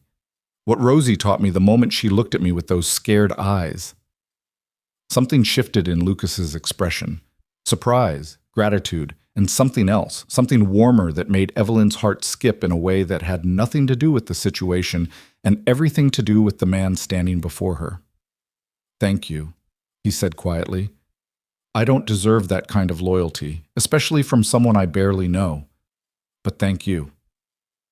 "You can thank me by sitting down and eating supper," Evelyn said, needing to lighten the mood before the emotion became overwhelming. "And then by telling me everything about this debt, about the ranch's finances, about the cattle sale, and what we can realistically expect. If we're going to save this place, I need to understand exactly what we're fighting against." They ate, the three of them, with less conversation than lunch had held. The confrontation with Donovan hung over them like a storm cloud, impossible to ignore. But afterward, once Rosie had been put to bed with extra reassurances and promises, Lucas and Evelyn sat at the kitchen table with coffee, and Lucas laid out the harsh reality of his situation. The numbers were worse than Evelyn had imagined.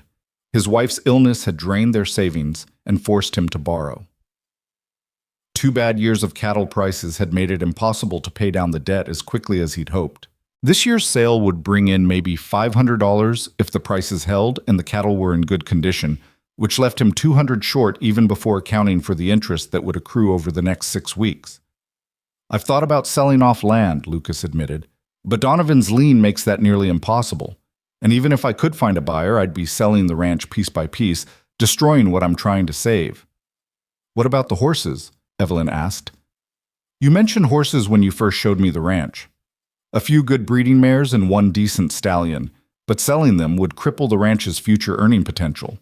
Without horses, I can't work cattle effectively, can't get around the property, can't do half the tasks that keep this place running." They sat in silence for a moment, the impossibility of the situation pressing down on them. Then Evelyn remembered something Lucas had said when he first offered her the position. "You mentioned seasonal hands. Men you hire for roundup and branding." "Yes, but I can't afford to hire them this year. I was planning to do the fall roundup with just Pedro and—" He stopped, realization dawning. "And you're wondering if not having extra hands means the cattle won't be ready for sale in time or won't fetch as good a price." "I don't know enough about ranching to know if that's a concern," Evelyn admitted. "But it seems like if you need help and can't afford to hire it, we need to find another solution." "There isn't another solution. Roundup takes at least 4 people, preferably 6. It's backbreaking work, dangerous work, and it can't be done by 2 men alone." "What about 3 people?" Evelyn asked. "If I helped?" Lucas's laugh was involuntary, more surprise than amusement. "Evelyn, no offense, but you've been on a ranch for 8 hours. You don't know the first thing about cattle work." "Then teach me." She leaned forward, intensity in her voice. "You have 6 weeks. Some of that time needs to be spent preparing for roundup, right? So teach me what I need to know. I'm strong, I'm quick to learn, and I'm motivated. Maybe I won't be as good as an experienced hand, but I'll be better than nothing." He studied her face, looking for something, doubt, perhaps, or false bravado. Whatever he sought, he must not have found it, because slowly he nodded. "It'll be hard work. Harder than anything you've done before. You'll be exhausted, probably hurt, definitely frustrated. I've spent the past week being humiliated, gossiped about, and treated like a cautionary tale. I think I can handle some hard work." Evelyn's voice was dry, but her determination was steel. Lucas held her gaze for a long moment, then extended his hand across the table. "All right, we'll try. Starting tomorrow, I'll teach you what you need to know. And if we can pull off this roundup, if we can get the cattle to sale in good condition and fetch a decent price, maybe, just maybe, we can save this ranch." Evelyn shook his hand, feeling the calluses on his palm, the strength in his grip. "We'll save it," she said with more confidence than she felt. "We don't have a choice." Later, lying in her bed with moonlight streaming through the window, Evelyn wondered at the strangeness of her life. A week ago, she'd been preparing to marry a man who didn't exist. Now she was planning to learn cattle ranching to help save a home for people she barely knew. But as she drifted toward sleep, Evelyn realized that barely knew wasn't quite accurate anymore. In the span of 2 days, Lucas and Rosie Clay had become something more than employers, more than strangers she was helping. They'd become people she cared about, people worth fighting for. And if that made her foolish, if that made her reckless, well, at least this time she was choosing her own foolishness, making her own mistakes, fighting her own battles. That had to count for something. Dawn came too early, pulling Evelyn from dreams of cattle stampedes and collapsing houses. She dressed quickly in her oldest, sturdiest dress, braided her hair tightly to keep it out of the way, and made her way downstairs to find Lucas already in the kitchen, coffee brewing on the stove. "You're serious about this," he said, not quite a question. "Completely." Evelyn poured herself coffee, the bitter warmth steadying her nerves. "Where do we start?" What followed were the hardest weeks of Evelyn's life. Lucas began her education gently, teaching her how to approach horses without spooking them, how to sit a saddle properly, how to read cattle behavior from a distance. But gentleness only went so far when the work itself was brutal. Within 3 days, Evelyn's legs were screaming from hours in the saddle, her hands blistered from rope work, her whole body aching from muscles she didn't know she possessed. "You're doing well," Lucas said one afternoon, watching her practice with a lasso under Pedro's patient instruction. She'd been trying for an hour to rope the practice post Lucas had set up in the corral, missing more often than hitting, but finally she'd managed 3 successful throws in a row. "I'm terrible at this," Evelyn corrected, wiping sweat from her forehead.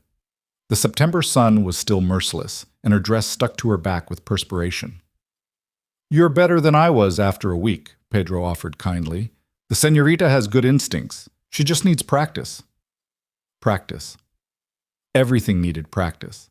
Learning to move cattle without panicking them required reading their body language, understanding their herd mentality, positioning herself correctly to guide rather than chase. Learning to work with the horses meant developing a relationship with Butterscotch, the mare Lucas had assigned to her, understanding the animal's quirks and responses. Learning to anticipate problems, a broken fence line, a cow separated from the herd, weather changes that could scatter the cattle, meant developing a rancher's mindset, always thinking 3 steps ahead. But the work wasn't Evelyn's only responsibility. Each morning before dawn, she rose to prepare breakfast. Each evening, after the work was done, she cooked supper. In between, during breaks, and in the precious hours after Rosie went to bed, she maintained the household, taught Rosie her lessons, tended the garden, cared for the chickens, and tried desperately to keep everything from falling apart. "You're going to kill yourself," Sarah said when she rode out to visit 2 weeks after Evelyn had left town. She'd brought supplies and gossip in equal measure, but her expression turned to horror when she saw Evelyn's sun-darkened skin, the bruises on her arms from close encounters with cattle, the exhaustion etched into her face. "Evelyn, this is insane. You're working yourself to death." "I'm working to save a child's home," Evelyn corrected, pumping water for tea with movements that had become automatic. "There's a difference." "Is there? Because from where I'm standing, it looks like you're breaking yourself for people who aren't even family." The words stung because they echoed the doubts that crept into Evelyn's mind during the darkest hours, when her body screamed for rest and her hands bled from rope burns, and she wondered what exactly she was trying to prove. But they also ignited something fierce in her chest. "They're not family by blood," Evelyn said quietly. "But Rosie needs me. Lucas needs me. And maybe I need them too. Maybe that's what family really is. Not the people you're born to, but the people you choose to fight for." Sarah studied her for a long moment, then sighed. "You've changed. In just 2 weeks, you've changed completely. That woman who stepped off the train, devastated and lost, she's gone. This person standing here, she's someone else entirely. Is that a bad thing?" "I don't know yet," Sarah admitted, "but I hope Lucas Clay understands what you're sacrificing for him. I hope he's worthy of it." Lucas, Evelyn thought, understood perhaps too well. She caught him watching her sometimes with an expression that mixed gratitude and guilt, and something else she couldn't quite name. He pushed her hard during training because the work demanded it, but he also made sure she took breaks, checked her hands for blisters that needed tending, adjusted the stirrups on her saddle when he noticed she was struggling with the height. "You don't have to do this," he said one evening when he found her in the barn, doctoring a rope burn on her palm by lamplight. "I know I asked, but I didn't really understand what I was asking. You could stop. Go back to just managing the house. That would be enough." "It wouldn't be enough to save the ranch," Evelyn said, continuing to wrap the bandage. "And I didn't come this far to give up when things got difficult. You came here to be a teacher and housekeeper, not a ranch hand. I came here to build something real." Evelyn met his eyes in the lamp's warm glow. "This is real, Lucas. The work, the struggle, the possibility of failing but trying anyway, it's all real. More real than anything I've experienced in a long time." Something shifted in his expression, a softening that made Evelyn's breath catch. For a moment, she thought he might say something more, something that would change the careful professional boundaries they'd maintained. But then Rosie's voice called from the house, asking when supper would be ready, and the moment passed. Yet those moments came more frequently as the weeks progressed. shared glances across the kitchen table, hands brushing as they worked together to repair a fence. The way Lucas steadied her when she nearly fell from her saddle, his hands strong on her waist, lingering a heartbeat longer than strictly necessary. The way Evelyn found herself looking for him throughout the day, tracking his movements around the ranch, feeling his absence when he rode out to check distant sections of the property. Rosie noticed, of course. Children always noticed. "Papa smiles more now," she said one afternoon during her lessons, her attention wandering from the arithmetic problems Evelyn had assigned. "He didn't smile much after Mama died, but now he smiles almost every day. Is that because of you?" Evelyn felt heat rise in her cheeks. "I think it's because he has help with the ranch. That takes some of the worry away." "Maybe," Rosie said, but her tone suggested she thought there was more to it. "Do you like my papa, Miss Evelyn?" The question was innocent, childish, but it struck at the heart of something Evelyn had been carefully not examining. Did she like Lucas Clay? Of course she did. He was honorable, hardworking, devoted to his daughter, capable of both tenderness and strength. But like felt inadequate to describe the complicated tangle of feelings that had developed over these intense weeks of working side by side, fighting for the same goal, building something together that felt increasingly like a partnership rather than employment. "Your papa is a good man," Evelyn said carefully. "And yes, I like him very much. But right now we all need to focus on preparing for the roundup. That's what matters most." The roundup. It loomed ahead like a mountain they had to climb, the critical event that would determine everything. Lucas had set the date for the first week of October, which gave them just enough time to bring the cattle in, sort them, prepare them for sale, and get them to market before Donovan's deadline expired. "We need to talk about the numbers," Lucas said one night after Rosie was asleep. He spread papers across the kitchen table, calculations, price estimates, worst-case scenarios. "Even if everything goes perfectly, even if we get top dollar for every head of cattle, I'll still be about $100 short. That's assuming no losses during roundup, no injuries that require veterinary care, no unexpected expenses." Evelyn studied the figures, her heart sinking. "What about the horses? You said you didn't want to sell them, but if it's the difference between losing one horse and losing the entire ranch..." "I've thought about it. The problem is finding a buyer quickly enough and getting fair value. Donovan's lien has scared off most potential buyers in the area. They don't want to get involved in a disputed property situation." "What if we went farther? To a different county, where Donovan's influence doesn't reach?" Lucas looked at her with surprise and something like admiration. "That's actually not a bad idea. There's a horse trader in the next county who might be interested in the mares, but it would take time we don't have." "Then we make time." Evelyn's mind was racing now, calculating. The roundup is scheduled for the first week of October. That gives us another week and a half of preparation. What if you rode out tomorrow to see this trader, made the arrangements? If he agrees to buy, you could deliver the horses the day after the cattle sale, before the deadline. That would mean leaving you and Pedro to finish the roundup preparation. "We can handle it. You've trained us well." Lucas shook his head slowly, a smile tugging at his lips. "When did you become the strategist here?" "When I realized that saving this ranch meant thinking like a rancher, not like a housekeeper." Evelyn returned his smile. "Besides, you taught me that good ranch management means using all available resources efficiently. Right now, our most valuable resource is time, and we need to use every day wisely." He left the next morning, riding out before dawn with a promise to return within 3 days.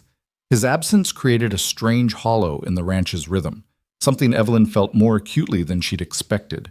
She threw herself into work to avoid examining that feeling too closely, drilling with Pedro on cattle movement techniques, teaching Rosie more advanced arithmetic while explaining how math was used in ranching, maintaining the household routines that kept everything functioning. On the second night of Lucas's absence, Evelyn was checking on the horses in the barn when she heard the sound of approaching riders. Her first thought was that Lucas had returned early, but the sound was wrong. Too many horses, moving with aggressive purpose rather than tired homecoming. Pedro appeared at the barn door at the same moment, his face grim. "Señorita, you should go to the house. Lock the doors. Take the rifle from above the fireplace." "What's happening?" I think maybe Senor Donovan comes to make trouble while the boss is away. These men, they are not friends. Fear spiked through Evelyn, but she forced it down. I'm not hiding in the house. If there's trouble, we face it together. Senorita. Together, Pedro. They walked out to meet the riders as a unified front. Pedro with his hand resting casually near the knife at his belt, Evelyn with her chin raised and her expression calm despite the terror thrumming through her veins.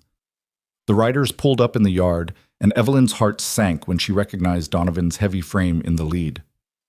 Well, well, Donovan said, his voice carrying ugly amusement. Look what we have here. Clay's little charity case playing rancher. Where's your boss, girl? Run off and left you to manage things? Mr. Clay is attending to business, Evelyn said, keeping her voice steady. And I'm not a charity case. I'm employed staff. What can we do for you, Mr. Donovan? You can start by staying out of things that don't concern you. Donovan dismounted, his companions following suit. I'm here to conduct an inventory of the property. Since Clay's default is looking more certain by the day, I want to know exactly what assets I'll be claiming when the deadline passes. You have no legal right to inventory this property until the debt is actually in default, Evelyn said, remembering conversations she'd overheard between her father and creditors back in Boston. The deadline hasn't passed.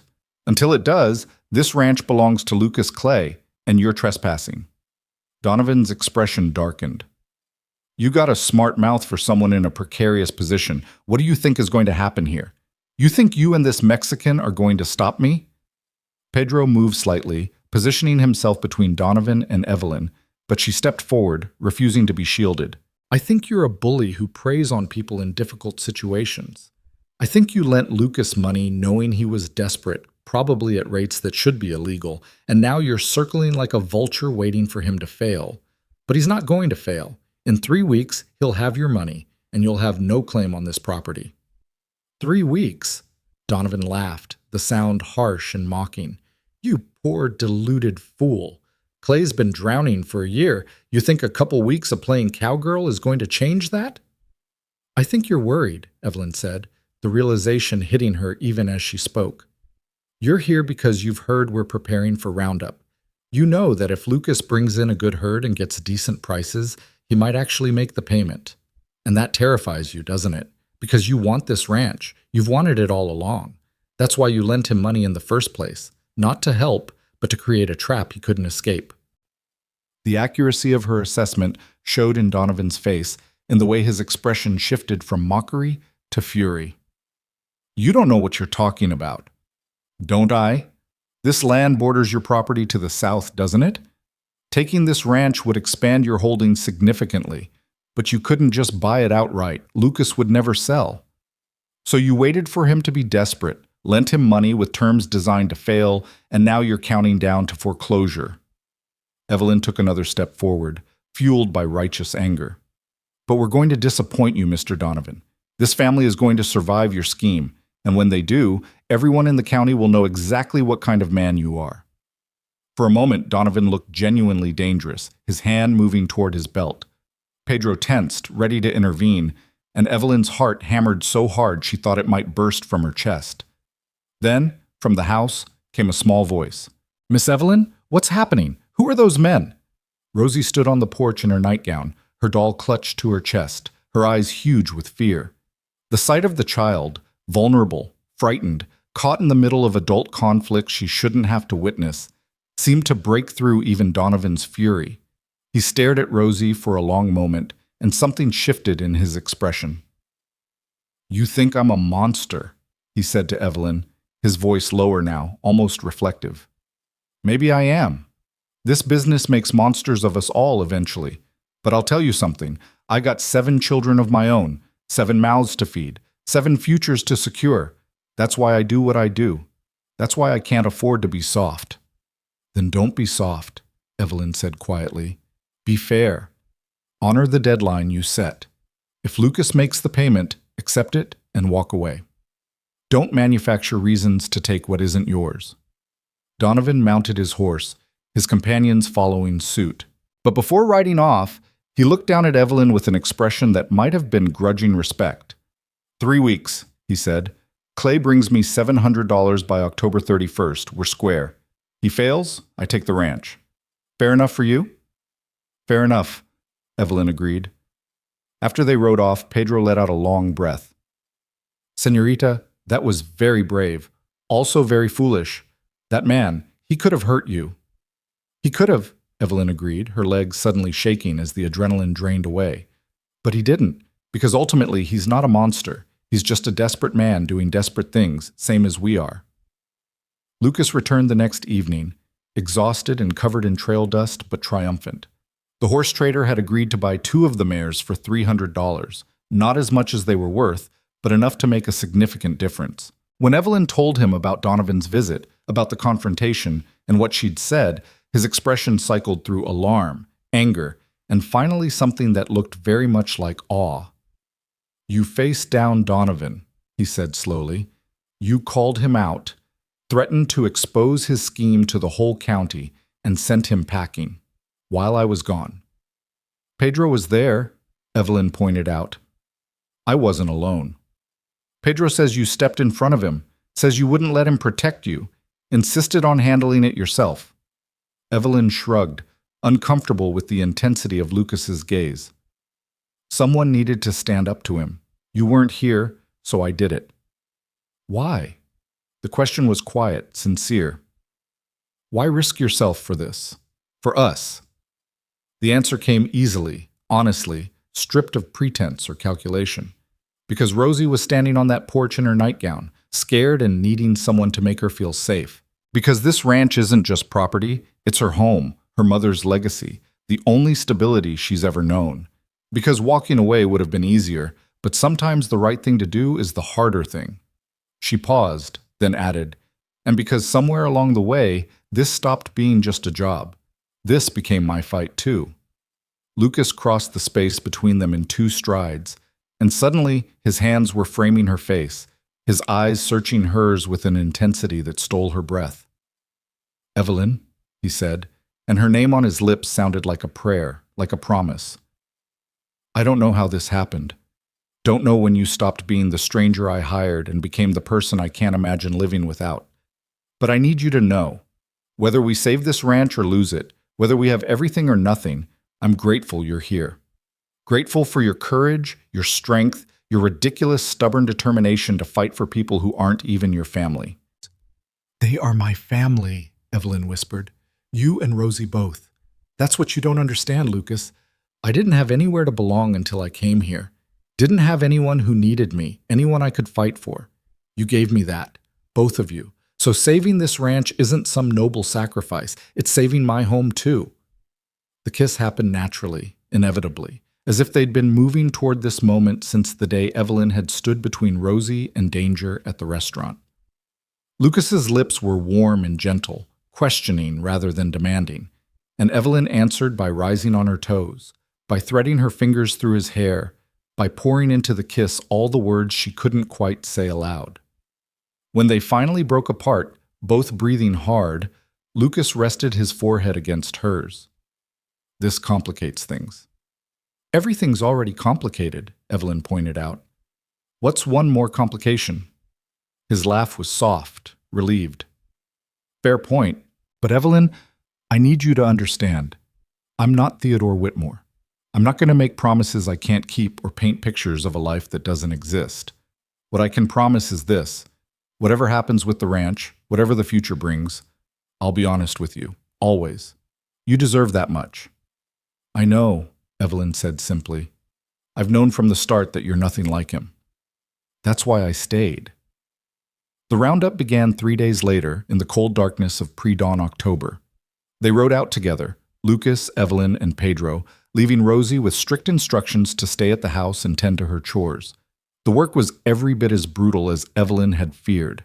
Moving cattle across rough terrain, keeping the herd together, preventing stragglers from breaking away.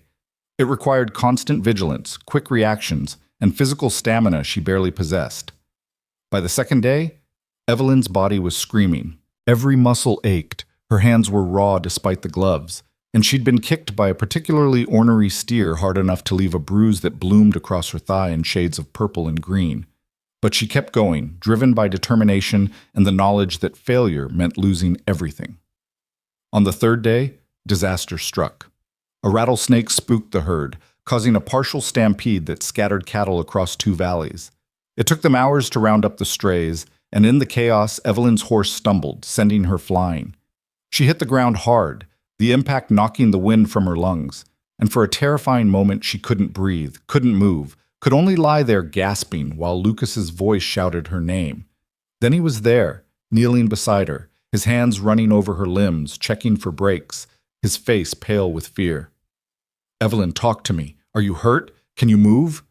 She managed a nod, then a gasping breath, then another. "I'm fine. Just knocked the wind out of me."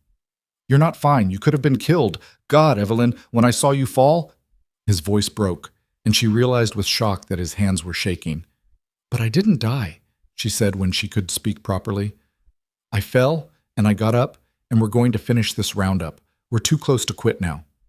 You're too stubborn for your own good." I learned from the best. By the 5th day, they'd managed to gather most of the herd. Not all. There were always losses in any roundup, but enough to make the sale viable.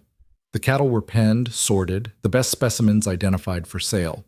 Lucas made the trip to town to finalize arrangements with the buyer, and when he returned, his expression was guarded.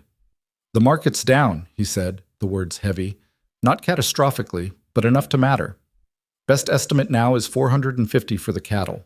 With the $300 from the horses, that puts us at $750. Enough to pay Donovan with $50 to spare."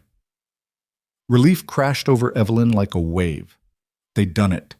Against all odds, through backbreaking work and sheer determination, they'd saved the ranch. But Lucas's expression didn't reflect victory. "There's a problem. The horse buyer can't take delivery until November 3rd. Something about a delayed shipment affecting his available cash. He swears he's good for it, has the money in escrow at the bank, but he can't pay until the 3rd. "The deadline is October 31st, Evelyn said slowly, understanding dawning. "Without the horse money, we're $250 short." "Exactly." They sat in heavy silence, the cruelty of the timing almost unbearable.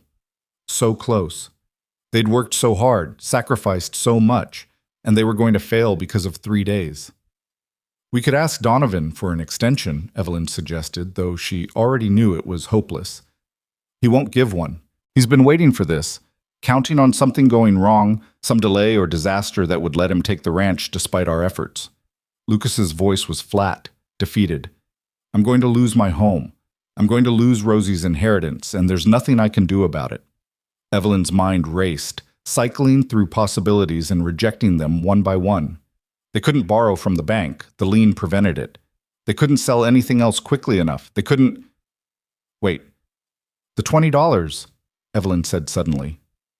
"The money you gave me when we first made this arrangement, I still have it. I never spent it. $20 isn't enough. But it's a start. And Sarah, she's been saving to open her own restaurant someday. She mentioned having almost $100 set aside. If I asked her, if I explained the situation..." "I can't ask you to do that," Lucas interrupted. "Can't ask you to involve your friend in our debts." "You're not asking, I'm offering." Evelyn was already moving, already planning. "It's not enough by itself, but maybe with that 100 plus the 20 plus..." "Lucas, what about the church? Doesn't Reverend Thomas run some kind of emergency fund for families in crisis?" "He does, but it's meant for true emergencies, sickness, death, disasters. And losing your home to a predatory lender isn't an emergency?" Evelyn grabbed his shoulders, forcing him to meet her eyes. "We're not done fighting. Not yet. We have 10 days before the deadline. 10 days to pull together the rest of the money. So stop acting like it's over and help me figure out how we're going to win." The plan came together over the next week through a combination of desperation, creativity, and the goodness of people Evelyn was only beginning to understand. Sarah rode out with her savings without hesitation, pressing the money into Evelyn's hands and refusing to hear arguments about repayment. Reverend Thomas contributed $75 from the church's emergency fund, calling it an investment in keeping a family together. Pedro revealed he'd been saving wages for years, quietly amassing a nest egg that he offered entirely, $40 that brought tears to Lucas's eyes. Mrs. Chen from the restaurant sent $20 with a note that said simply, "For the woman brave enough to stand up to drunks and bullies." Mrs. Patterson, surprisingly, contributed $10 and a grudging admission that perhaps she'd judged Evelyn too harshly. Even the Murphy brothers from the Mercantile pitched in $5 each, saying they'd always liked Lucas and thought Donovan was a snake. By October 30th, they had $430 in cash, enough, combined with the cattle sale proceeds, to pay Donovan the full $700 with $30 left over. The horse money would come 3 days later and rebuild their safety cushion, but first they had to survive the deadline. Lucas, Evelyn, and Rosie made the trip to Redemption Springs together, the money secured in a locked box, the air thick with tension. They found Donovan at the saloon, which somehow seemed fitting. He looked genuinely surprised when Lucas set the box on the table. "Count it," Lucas said quietly. $700, as agreed. Donovan counted slowly, methodically, his expression shifting from confidence to disbelief to something that might have been disappointment. When he finished, he sat back and regarded Lucas with grudging respect. "I'll admit, I didn't think you'd make it. Thought for sure something would go wrong, some disaster would strike." He glanced at Evelyn. "Didn't account for her, though. Should have." "The debt's paid," Lucas said. "We're done here. I want the lien released by tomorrow morning. You'll have your release." Donovan stood, offering his hand. Lucas hesitated, then shook it, the gesture more about closing a chapter than forgiveness. "For what it's worth, Clay, you've got something good here. Don't take it for granted." He walked out, leaving them sitting at the table, the empty money box between them. For a long moment, nobody spoke. Then Rosie broke the silence. "Does this mean we get to keep our home?" "Yes, little bird," Lucas said, his voice rough with emotion. "We get to keep our home." The celebration that night at the ranch was simple but joyful. Sarah had ridden out with a cake she'd baked. Pedro produced a bottle of wine he'd been saving for a special occasion, and even the chickens seemed to sense the festive mood, clucking contentedly as Rosie fed them extra grain. They ate on the porch in the cooling evening air, watching stars emerge in the vast prairie sky, and Evelyn felt something settle deep in her chest, a sense of rightness, of belonging, of having finally found the place where she was meant to be. "I've been thinking," Lucas said later, after Rosie had fallen asleep and they sat together on the porch steps, shoulders touching in comfortable intimacy. "About the future, but about what comes next." "What comes next is, we rebuild," Evelyn said simply. "We save up, pay back everyone who helped us, build the ranch into something sustainable." "That's the ranch's future," Lucas agreed. "But what about us? What about this?" He gestured between them, encompassing the connection that had grown through shared struggle and mutual respect. Evelyn's heart began to pound. "What are you asking, Lucas?" "I'm asking if you'd consider making this arrangement permanent, not as my employee, but as my partner, as my wife, if you'll have me." He turned to face her fully, taking her hands in his. "I know it's fast. I know we've only known each other a few weeks. But Evelyn, in that time you've proven yourself in every way that matters. You fought for my daughter when she needed protecting. You stood up to Donovan when I couldn't be here. You worked yourself half to death to save a ranch that wasn't even yours. And somewhere in all of that, I fell in love with you." The words Evelyn had been waiting her whole life to hear, but from a man she'd never expected, in circumstances she could never have imagined. She thought about Theodore Whitmore's letters, about the fantasy they'd painted of a refined life as a merchant's wife. That fantasy had been comfortable, safe, utterly unremarkable. What Lucas was offering was real, difficult, uncertain, demanding everything she had. But it was also honest, built on mutual respect and proven partnership rather than romantic illusions. And somewhere in the past few weeks, Evelyn had fallen in love too. Not with an idea of a man, but with the actual person sitting beside her. Flawed, stubborn, fiercely devoted to his daughter, strong enough to accept help when he needed it. "Yes," she said simply. "Yes, I'll marry you. But on one condition." "Name it." "No mail order arrangement this time. We do this right. Proper courtship, public announcement, a wedding where everyone in Redemption Springs can see that I'm not the bride nobody wanted anymore. I'm the woman who chose her own future and fought for it." Lucas's smile was incandescent. "Deal." Though for the record, you were never the bride nobody wanted. You were just waiting for the right person to find you. They married 6 weeks later in the small church with white steeple, with Reverend Thomas officiating and what felt like the entire town in attendance. Sarah stood as Evelyn's maid of honor. Rosie served as flower girl with such enthusiasm that she scattered petals 3 pews beyond where they were needed, and Pedro gave Evelyn away in a gesture that brought tears to everyone's eyes. Evelyn wore a simple dress she'd sewn herself, using fabric purchased with her first full wages after the debt was paid. It wasn't elaborate or fashionable, but it was hers, made by her own hands, paid for with money she'd earned through honest work. That felt more meaningful than any imported gown could have been. When Reverend Thomas pronounced them husband and wife, when Lucas kissed her in front of God and community and everyone who'd once gossiped about her, Evelyn felt something complete in her chest. She'd come to Kansas looking for security through marriage to a stranger. Instead, she'd found something better, a home she'd helped save, a family she'd chosen, a partnership built on mutual respect and shared struggle. The reception was held at the Prairie Rose, with Mrs. Chen preparing a feast and refusing payment despite Lucas's protests. People who'd once whispered about Evelyn now congratulated her, praising her courage, her determination, her devotion to the Clay family.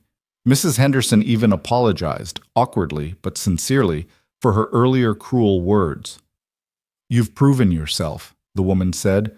"Not many people could have done what you did, saving that ranch, standing up to Donovan. You're good for Lucas, good for that sweet child. We were wrong about you." Evelyn accepted the apology graciously, but privately she thought that they hadn't been entirely wrong. The woman who'd stepped off that train 6 weeks ago had been desperate, naive, clinging to false promises. But that woman was gone, transformed through fire and struggle into someone stronger, someone capable of building rather than just waiting to be given. As the evening wore on and the celebration continued, Evelyn slipped outside for a moment of quiet, needing air and space to process everything that had happened. She found herself walking toward the train depot, drawn once again to the place where her old life had ended and her new one had begun. The platform was empty in the darkness, the rails gleaming faintly in the moonlight. Evelyn stood where she'd stood that first day.